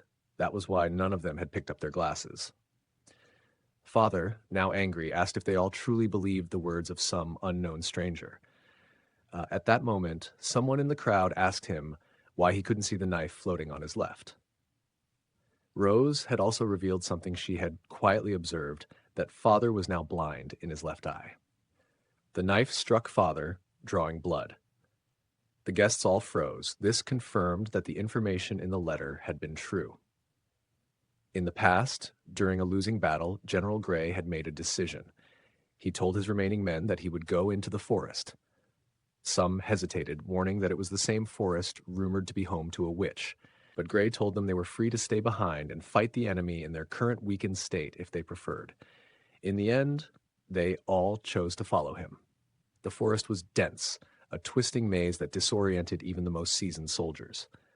Then suddenly, General Gray vanished. The rest of them continued on, wandering for days.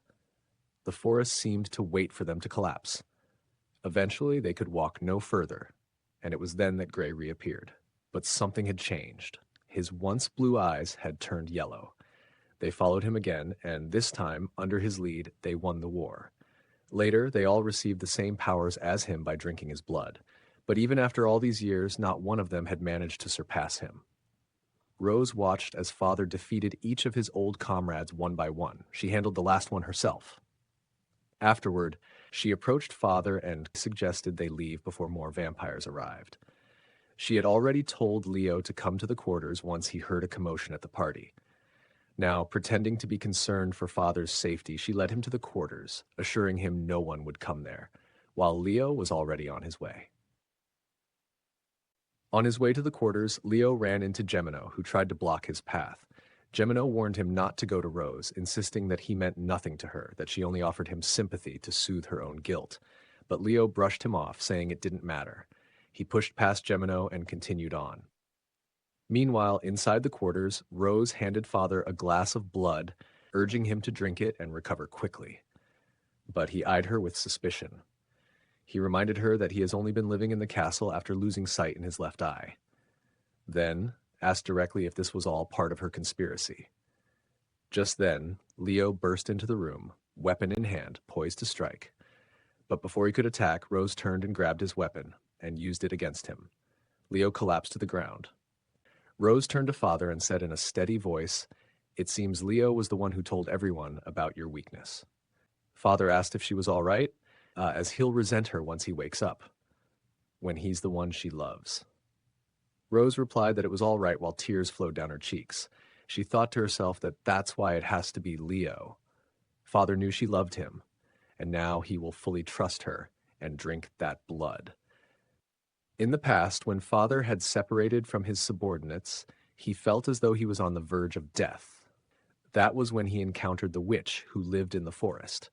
He asked her for a way out, but she replied that he could not leave because he was already dead. Terrified of such an end and the darkness that loomed ahead, he placed his sword at her neck and demanded that she perform some kind of sorcery to save him. The method didn't matter to him. He just wanted to live. The witch warned him that he would regret it, but he insisted. So she asked him to make a promise first. After she brought him back to life, he must never come looking for her again. Gray replied that it was an easy promise to make and agreed without hesitation. Then the witch decided to give him her powers, saying she was bored of them anyway. She bit his neck, and after that, he turned into a vampire. He returned to his subordinates, overwhelmed by thirst, but decided against feeding on his own people. Later, when they encountered enemy troops, Gray defeated them all. His power was inhuman, and he found blood delicious. That was when he began to wonder, what if their enemies ever got hold of the same power? So he went back to the witch, who seemed unsurprised by his return. He asked what she had gained by giving him those powers. She replied that now as a human being, she had gained peace. But Gray attacked her, and her head fell to the ground. As she lay dying, she reminded him that this was why she had told him never to return. He had broken their promise, and her blood would curse anyone who had it on their hands. His immortality was perfect, but his betrayal had cracked it. She foretold that his death would come from the blood of his fellow creatures, and a promise. After that, Gray lived for a long time as an immortal, drunk on victory in countless battles. He had become a different, inhuman entity, frozen in time like a painting, year after year. Then he met a woman named Diana, and for the first time he felt the joy of being human, the pleasant sound of laughter, the warmth. One day, Diana asked young Rose what she thought of the painting in front of them. Rose replied that it seemed incomplete, as there were still white spaces left in it. Diana explained that a painting is only complete when the artist decides it to be, and so is life. Some people close their eyes happily when they die, while others continue to live incomplete lives. Rose asked if that made them miserable. Diana went quiet, then muttered that it wasn't so terrible to live that way, but dying incomplete did make her feel a little miserable. Diana offered her blood to Gray from time to time. When he asked if she wasn't afraid of him, she replied that she wasn't. She added that he must have been terribly lonely in the endlessness of being incomplete. Gray thought that she understood him so well. It was as if she had once been immortal herself. If only he could become human again and breathe beside her. Meanwhile, Diana thought to herself that she had been waiting for him to fall in love with her completely. Then one night, Gray heard Rose's voice calling for him and woke up, only to find Diana standing on the balcony railing with Rose by her side.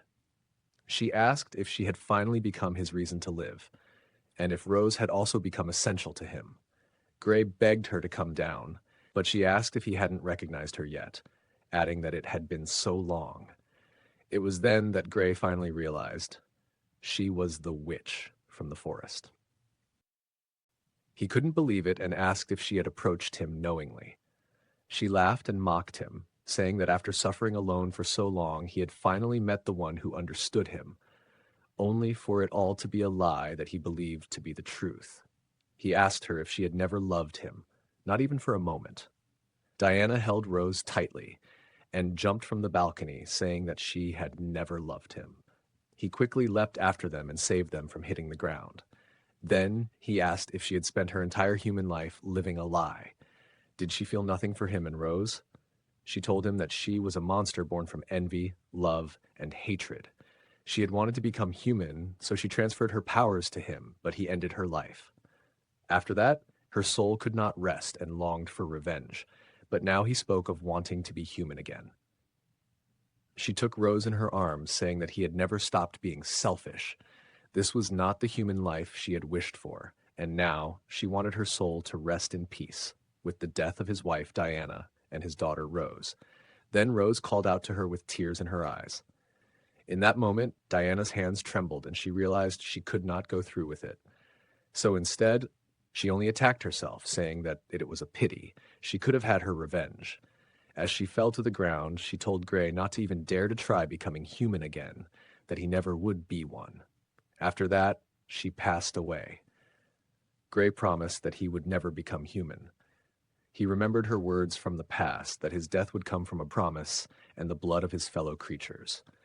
Now, in the present, he asked Rose to exchange their glasses. Rose did as he asked. They had lived a long time together and could sense what the other was thinking to a certain extent. At that moment, he wanted Rose to drink from her cup first to prove that it wasn't poisoned. Only after she drank did he drink his as well. Even after drinking it, his bleeding did not stop. Rose told him that he had been her entire life. They had lived together for a century, and needing a reason to love him would be ridiculous. She had never had a choice, and so she forgave him, even if no one else could. And thus, as he had once wished, she would return him to his human form. Father was shocked, but replied that he knew the scent of Garam's blood, and his cup had not smelled like it. Rose remembered that when her mother passed away, she couldn't resist the strong smell of blood and ended up drinking some. Father had stopped her and noticed that she had grown after drinking it. That was the first time he realized Rose was not human. She'd been traumatized and cried for him to make the smell go away. That was when Father discovered the existence of half-bloods and began conducting experiments on them.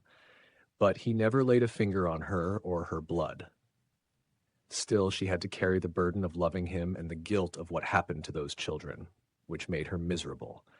But because of all this, he never found out the ability she had gained that day. She had no scent.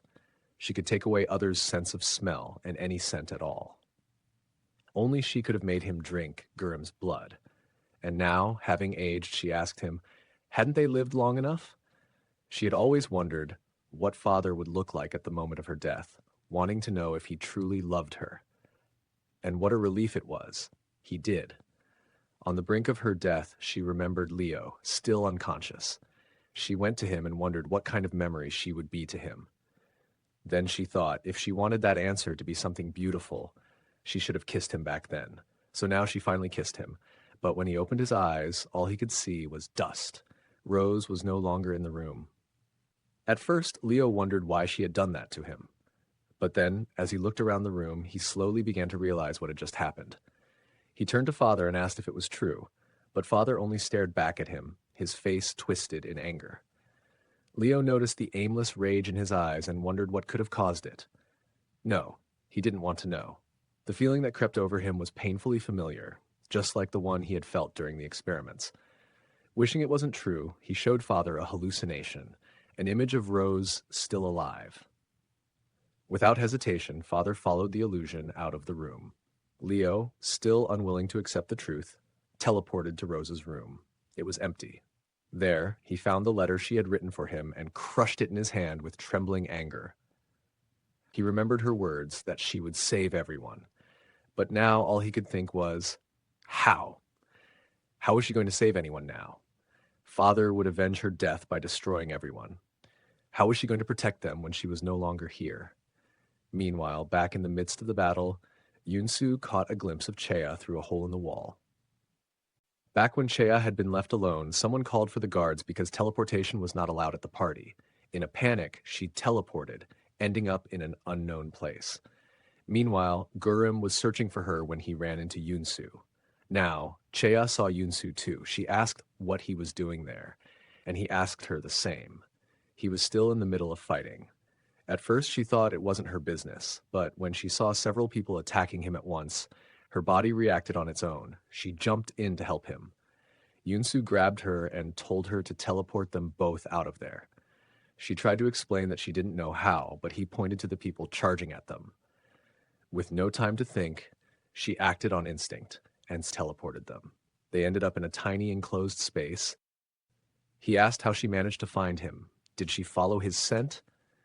Chea argued that there was no way she could pick out his smell in this crowd. He replied that she should be able to since she'd smelled him enough yesterday. And just like that, the two of them started bickering again.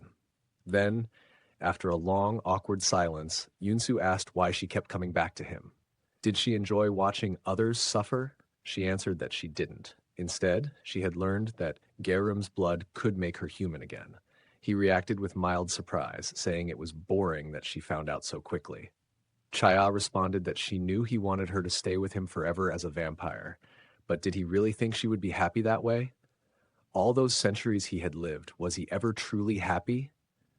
In his imagination, was she smiling by his side? Yunsu had to admit that in those countless daydreams she never smiled, but the thing was, what if he didn't care? He suggested they play a game. Whoever found Garam first would win. If he found him first, he would leave immediately, whether she was with him or not. And if she didn't want to play, she could just stay with him forever. Chaya stepped out of the wardrobe and agreed to play, while Yunsu wished her luck. A man had been chasing Gurim ever since the chaos broke out, and Gurim began to wonder if running away had truly been the right choice. So finally he stopped. The man attacked him, and Gurim let it happen. As the precious blood spilled and began to go to waste, the man frantically drank it. But the moment he did, he aged rapidly and died on the spot. Just after that, Yunsu arrived and found Gurim. He was injured, and Yunsu supported him to his feet. Seeing his condition, Yunsu wondered whether Gurim needed human blood to recover, but he also knew that would cause Gurim to age. A storm of thoughts swirled in his mind until Gurim snapped him out of it, telling him to rest first. Then Gurim asked what had taken Yunsu so long to come find him. He went on to say that he had lived his entire life as a child, but now that he had become an adult, he realized just how well Yunsu had raised him. Yunsu was about to bring up Gurim's father, but Gurim cut him off. He said they should leave him behind. Despite how deeply he had hurt them both, they still had to go on living, so he told Yunsu to let go of Sion. It struck Yunsu then that all this time it was him who couldn't let go. After this, Gurim filled a vial with his blood and handed it to Yunsu, telling him to give it to Chaya. He added that Yunsu should let her go now. From the beginning, they had been doomed. There was an astronomical wall between vampires and humans. They simply could not coexist, and the one who might break that wall couldn't be him, a vampire. It had to be Chaya, but she never would. Yunsu stood up and said that they needed to get out of there. Gurim asked what about Chaya, to which Yunsu replied that, unfortunately, she had lost the game. She never stood a chance in the first place. He could always track Gurim's blood. As they were leaving, Yunsu looked back and quietly wished her luck escaping on her own. Meanwhile, at that very moment, Chaya was backed into a corner by Father, who had mistaken her for Rose. Chaya tried to explain that she wasn't Rose, but Father, seeing Rose in her, hugged her tightly, saying he'd had a terrible dream, and thank God it had only been a dream. Chaya pushed him away, and in the process, his hand accidentally scratched hers. At that moment, Gurim and Yunsu sensed it immediately. Gurim asked if it was really okay to leave her like that, but Yunsu replied that he was only doing what Gurim had asked. He was letting go of her, so she had nothing to do with him anymore. Right now, Chaya was standing on a railing, with Father holding on to her hand to keep her from falling. But in that moment, Father saw Diana in her place, and so he let go. Chaya fell, but before she hit the ground, Yunsu caught her. He asked why she always forgot that she could teleport. Father had also teleported there, appearing right before them. The moment he saw Yunsu, he grabbed him by the neck and slammed him into a tree. Why are he still alive? Did Leo lie to he? He asked angrily, adding that he allowed those vermin to live, and this is how they repay him? Gurim tried to intervene, but Father threw him aside with one hand. He looked at Gurim, bewildered. What exactly are you? He demanded. With an ability like that, it's as if he was born to replace him. He wondered if this was part of Diana's revenge plot. Just as he was about to strike Gurim again, Leo appeared and stopped his hand. A cut immediately appeared on Leo's hand, because Chaya's presence there meant he had broken his promise to stay away and never get involved with her. Earlier, Leo had burned Rose's letter, and with it, the mansion too. On his way out, he ran into Gemino, who tried to stop him, but Leo simply asked him to use his powers and tell him where Gurim was. Gemino replied that the more he used his powers, the more his eyesight deteriorated. Still, seeing how determined Leo was, he relented and helped him. As Leo left, Gemino caught a glimpse of the future, one where Leo would die if he went through with this, but it was already too late to stop him. Saving Gurim had been Rose's last wish, and Leo had to fulfill it, even if it cost him his life. At first, Leo was overpowering Father, but then, without warning, Father grabbed him and hurled him into a tree beside Yunsu. Leo's hand had already begun to disintegrate from breaking his promise to Chaya. Yunsu urged Leo to take Gurim and teleport far away. As Yunsu ran toward Father, Leo turned and ran toward Gurim. Father struck Yunsu hard in the stomach, but to help Yunsu one last time, Leo undid his hallucination on Father. As soon as the realization came to him, we saw that he had grown old too. While he was still taken aback, Chaya quickly rushed to Yunsu, who had been badly injured by father. Leo also understood immediately that Rose must have put Gurim's blood in both cups. Gurim asked Leo if they would survive, and Leo told him to say his goodbyes. Gurim realized that they were being split apart again, but this time he thought he would come find them. Father saw this and started approaching, but Jimino appeared and grabbed him by the leg.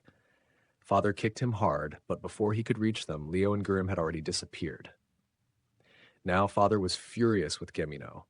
Jimino tried to run, but Father stepped on him. He knew this would happen, especially when he saw that even Chea and Yunsu had left him behind. It was only natural for everyone to value their lives above all else, so what was wrong with him today?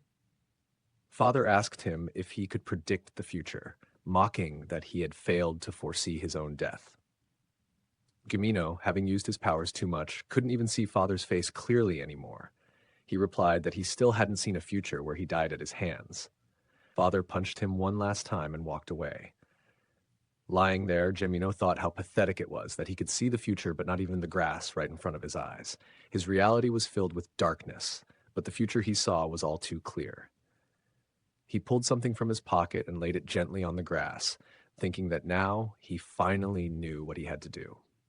How strange, he reflected. He had tried so hard to survive, but now he felt at peace. The fire was spreading through the castle, and Yunsu and Chaya were now in the outer forest. Yunsu's condition had worsened, and they hadn't even made it that far from the castle. He told her to let go for now and thought to himself that even when Rose had injured Father, he hadn't been able to defeat him. Even if Chaya became human and he drank her blood to recover, there was no guarantee he could end Father. In fact, Father would likely drink her blood first and recover instead. Chaya asked if he was all right, and Yunsu thought that he had known this would happen. Strangely, he felt at ease, more so than when he had been desperately trying to hold on to her. He asked her to have one last dance with him. Chaya asked if he was out of his mind, to which he replied, "Indeed, I am over you." He wondered when it had all started.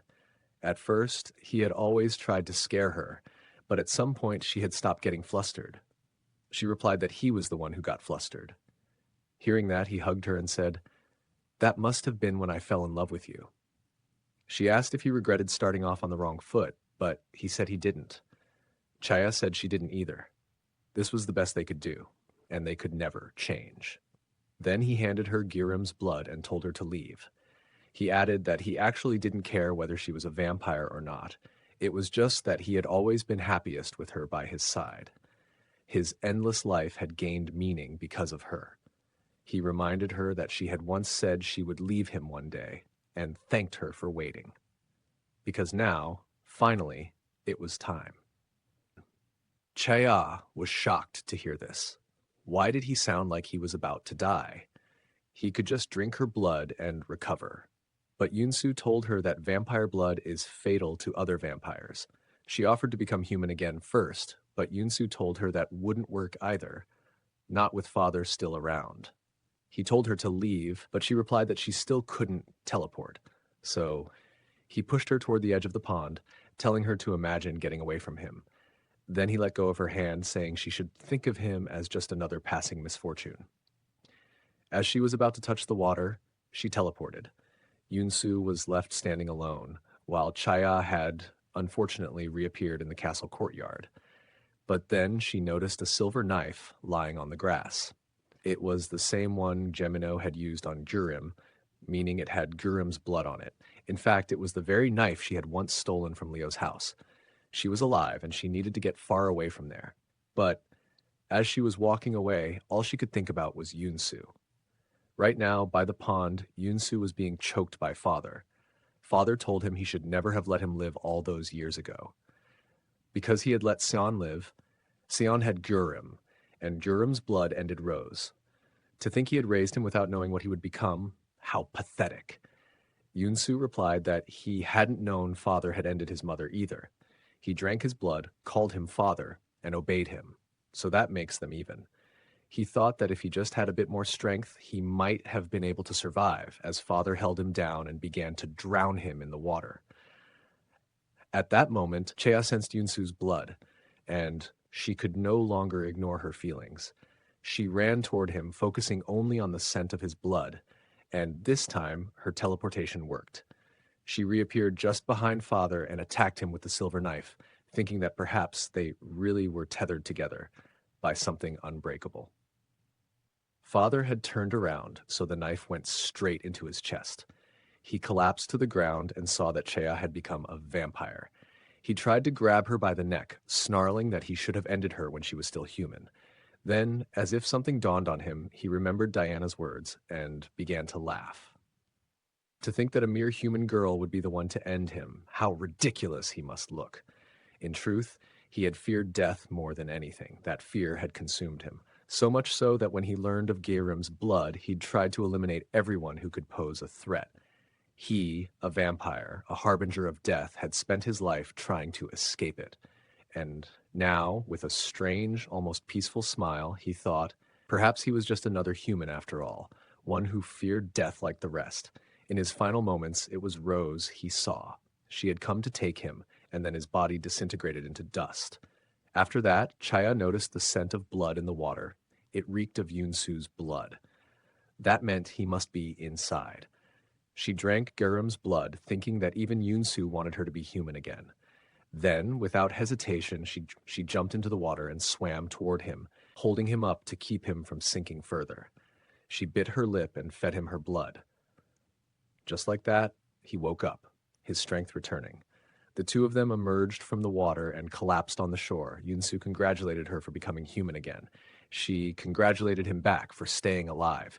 He admitted that, yes, he had come close to death, and then asked if she was into seeing him at his lowest.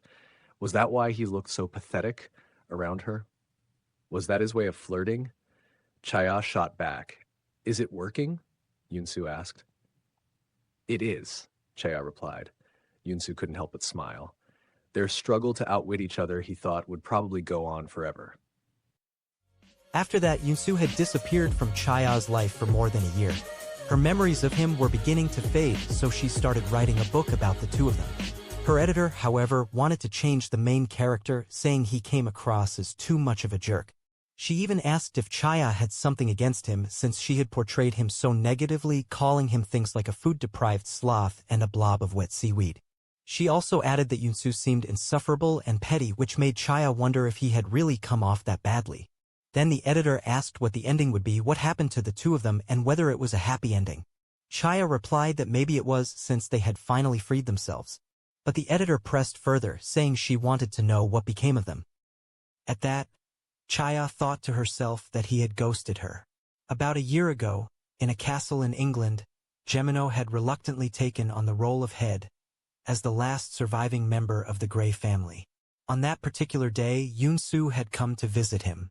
He started the conversation by calling Gemino a lock, to which Gemino replied that Yunsu looked more like a lock than he did. Yunsu had heard that a blind vampire with clairvoyance was now ruling the castle, but he hadn't known it was Gemino. He added that Gemino probably knew why he had come.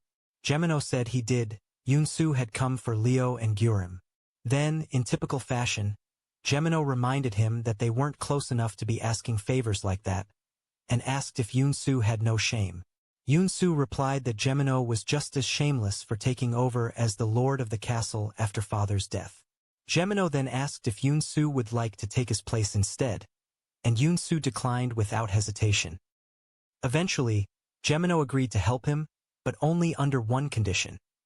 Yunsu had to go on the run and take the blame for Grey's death. He explained that the two factions, those who had supported Grey and those who opposed him, were now fighting over who should die, but what they really wanted was to compete for the empty seat of power. They needed a scapegoat, and Gemino needed Yunsu to be that scapegoat to delay the inevitable vampire war. He added that it wasn't entirely false anyway. Grey's killer was Han Chea, and her accessory to the murder, Park Yunsu. Wasn't it better for Yunsu to take the blame than for Chea to be on the run again? It would only be for 1 year. After that, Yunsu could go see her. Back in the present, the editor asked Chea if they had broken up. The ending of her manuscript made it seem like the two characters had confessed their feelings to each other. So did they really like one another? Chaya couldn't give an answer, so the editor asked again if she liked him. Caught off guard, Chaya was surprised. At that moment, the editor's fork fell to the ground. As she bent down to pick it up, Chaya's eyes widened in shock. Sitting just in front of her was Yu-Su, and he mouthed the words, "I am waiting." Chaya stood up in surprise, then quickly sat back down when she noticed the editor looking confused. The editor asked her again to clarify whether the characters had confessed to each other in the final scene. Embarrassed, Chaya replied with a hesitant maybe, but the editor pressed further, insisting that they must have at least kissed or something.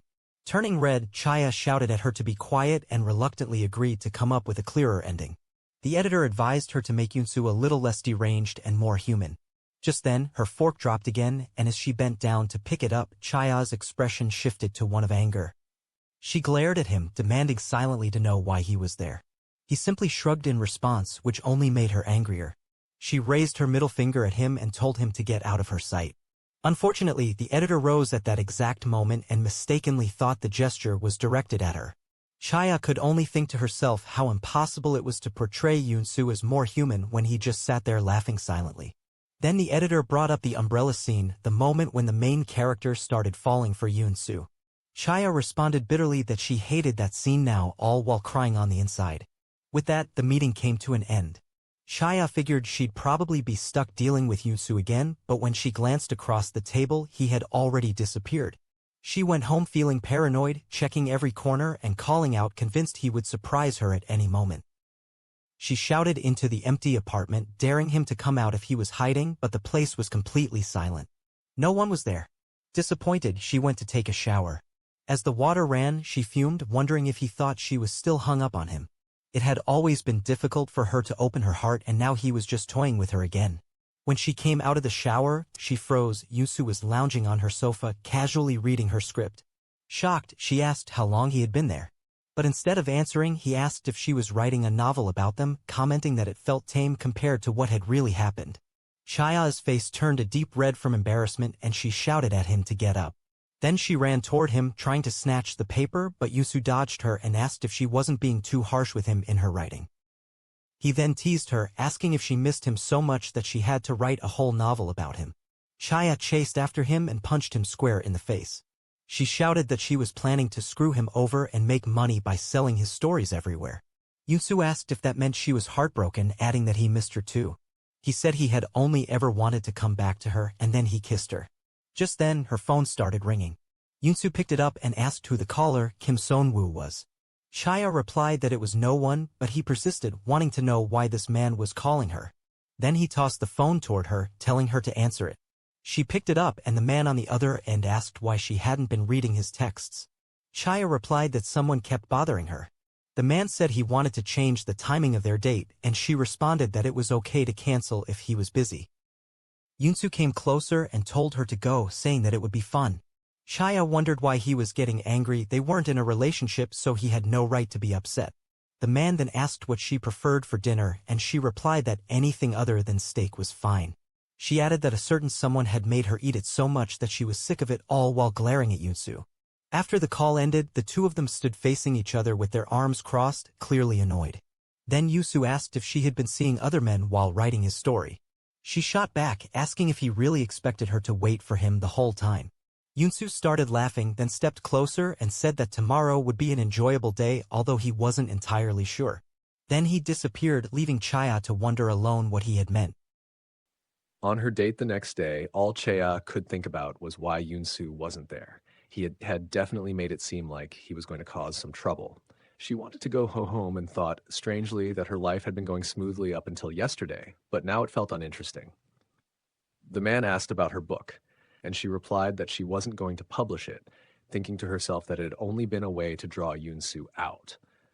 If she went around talking about him, she felt like he would show himself out of spite. She had been waiting for him, but now they had become complete strangers who only shared some memories. She wondered if there was even a reason to get back together with him. Just then, she saw Yu-Su in her peripheral vision. He grinned at her, instantly understanding her feelings about her boring life. Just by looking at her face, He could read her mind and silently urged her to come to him. Then, in an instant, he disappeared again, and Chaya thought, could he not even wait? As she drove back home, she wondered why he had even come if he was just going to leave. Did he think things were going well between her and that guy? Was he a fool? He wasn't even her boyfriend. What right did he have to chase her on a date? Just thinking about it made her angry. She cursed him out loud, and suddenly he responded, asking what she was saying about him, casually sitting in the back seat of her car. He started laughing, and as Chaya began talking to him, he told her to focus on driving. He asked about her date, and she replied that the man had been really polite. Yoonsu asked, "So what?" She responded that the man didn't scare people, didn't do crazy things, and even held her hand when she was about to fall. Yoonsu suggested they stop talking about that man. Didn't he deserve some praise for not interrupting their date? Then he added that it was his turn now. Chaya replied that he had become even more out of touch. He leaned in and told her that he had come for her and asked her to leave with him to find Gurum. Chaya immediately asked about Jurum's well-being, and Yoonsu got jealous that she didn't ask the same about him, telling her that he was badly hurt too. She fell into deep thought, and Yoonsu told her not to hold back from asking anything. So she asked why he had disappeared for a year, and whether he had come back for her or for Gurum. He didn't answer, and Chaya asked if it was really true. Seeing his blank expression, she couldn't help but cry and be angry at the same time. She angrily bombarded him with questions and insults, while Yoonsu, in his twisted way, was thrilled to see this raw expression of hers. Then he kissed her, but Chaya bit his lip. He quickly made her spit out his blood, cry, warning her to be more cautious. He explained that when they ended father, they also ended the center of their world. That meant they were still not safe. Just as he said that, a truck came and slammed into their car, sending it flying across the road. Somewhere else, we see Gurum wake up beside a much older Leo. At first, he was confused about where he even was. Then he noticed that Leo looked older. He had wrinkles that made him seem almost human. Suddenly, memories started coming back to him. When they had fled from father, Gurum had noticed that Leo's body was deteriorating due to his broken promise. Gurum had offered him his blood, knowing that a human wouldn't die from breaking a promise. Leo had accepted it, and after that, Gurum had fainted. Now he was waking up again in the same place. It looked like a wooden shed in the middle of a forest. He stepped outside and saw Leo, now missing an arm, sitting on the grass. Leo told him that he had been asleep for a year after giving him his blood, and that he had been waiting for him to wake up ever since in this place. Gurum asked about what had happened after the incident, about the castle and father, but Leo said he had no idea what was happening in the outside world. Then Gurum asked about Rose and instantly regretted it, but Leo calmly answered that she had passed away and that it was okay to talk about it as a year had already passed. Gurum wondered if they had done the right thing, if that was truly the best they could do. He then told Leo that he needed to find Yoonsu, and when Leo asked how he planned to do that, Gurum replied that he knew how to get in touch with Han Chea.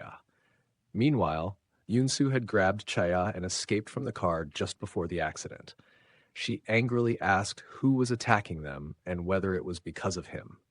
He explained that this wasn't what he had prepared and that they needed to be somewhere. When Chaya asked where, he replied that he had made a promise to someone, and now it was time to claim his reward. Yoonsu teleported, and the place they ended up in was right on top of Gemino, who had been sleeping in his bed. Surprised, Gemino kicked them both out of his bed.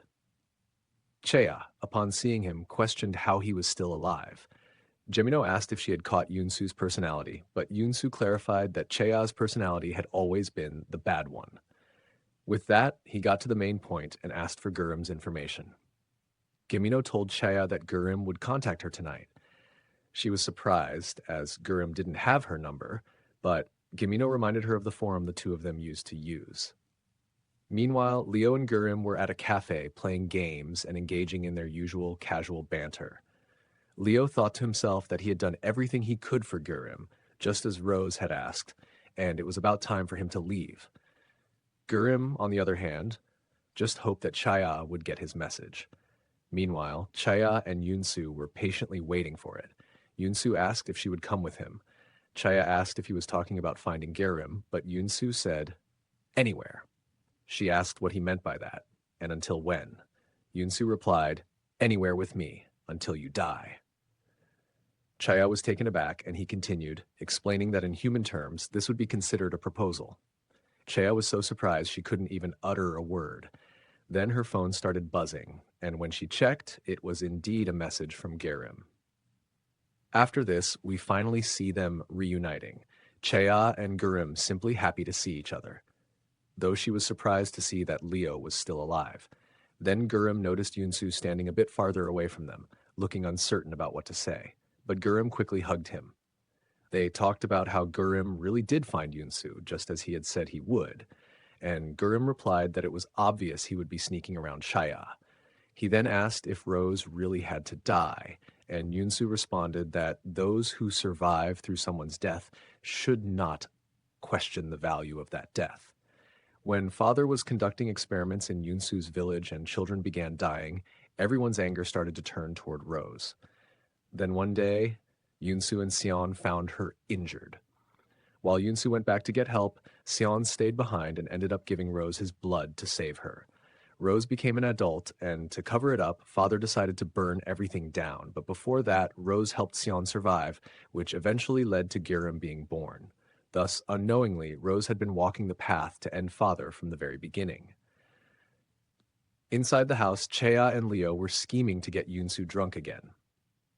When Yunsu asked what they were up to, Chea casually suggested that they should drink.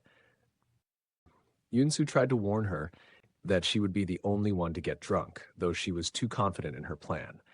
But just as he had said, she was the first to get drunk and began talking about Yunsu's proposal. He replied that it didn't matter if she didn't want to get married. He could just tie her up for the rest of her life. Leo was irritated watching her get drunk and seeing their plan fail, while Gerim tried to stop her from drinking more. However, she ended up mocking the nickname of Gerim's Cafe and the name of their old forum. In return, Gerim exposed how Chaya had once written with ketchup that she would be a servant to the great vampire. After that, the two of them began bickering and fighting. Leo tried to intervene but was immediately scolded by Chaya, so he turned to Yunsu and asked him to stop them. Yunsu replied that it was her own fault for getting drunk. But underneath his calm demeanor, he actually wanted to humor her. He was just too aware of all the eyes watching. Then, in the middle of the chaos, Yunsu suddenly walked over and picked her up. He began kissing her, but Leo kicked them both, telling them to control themselves. They ended up falling onto the floor, and Gerim warned Chea not to be fooled by Yunsu, as he was over 100 years old. She asked if he really was that old. At first, Yunsu wondered whether that was considered a lot, then agreed that for a human it might seem like it. He then pulled her close and told her to listen to her. Senior. Leo told them to leave if they were going to be like this, and so Yunsu teleported and the two of them ended up on a beach. He started laughing, saying they were supposed to go to his room but had ended up in the wrong place. Then he began kissing her again, telling her that she was pretty. Seeing his cool demeanor and how awkward she felt, Chea said it felt like she was the one with unrequited love. Yunsu burst out laughing. Annoyed, she walked away, and he followed behind her. He thought to himself, how could she say that? He had come running to her as soon as the 1 year was over, and now she was talking about unrequited love. If anything, it should be him. He pulled her back, and both of them ended up standing in the water. Yunsu said that she already knew her feelings could never be greater than his. She knew it, and yet she still wanted confirmation, and that wasn't fair. Chea replied that she always had to win against him to feel at ease.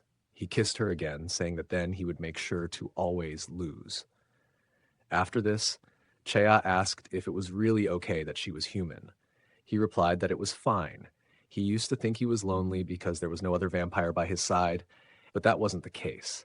She asked what would happen when she grew old. Would he get tired of her and get rid of her then? Yunsu suggested that he could make a promise to live by drinking only her blood for the rest of his life.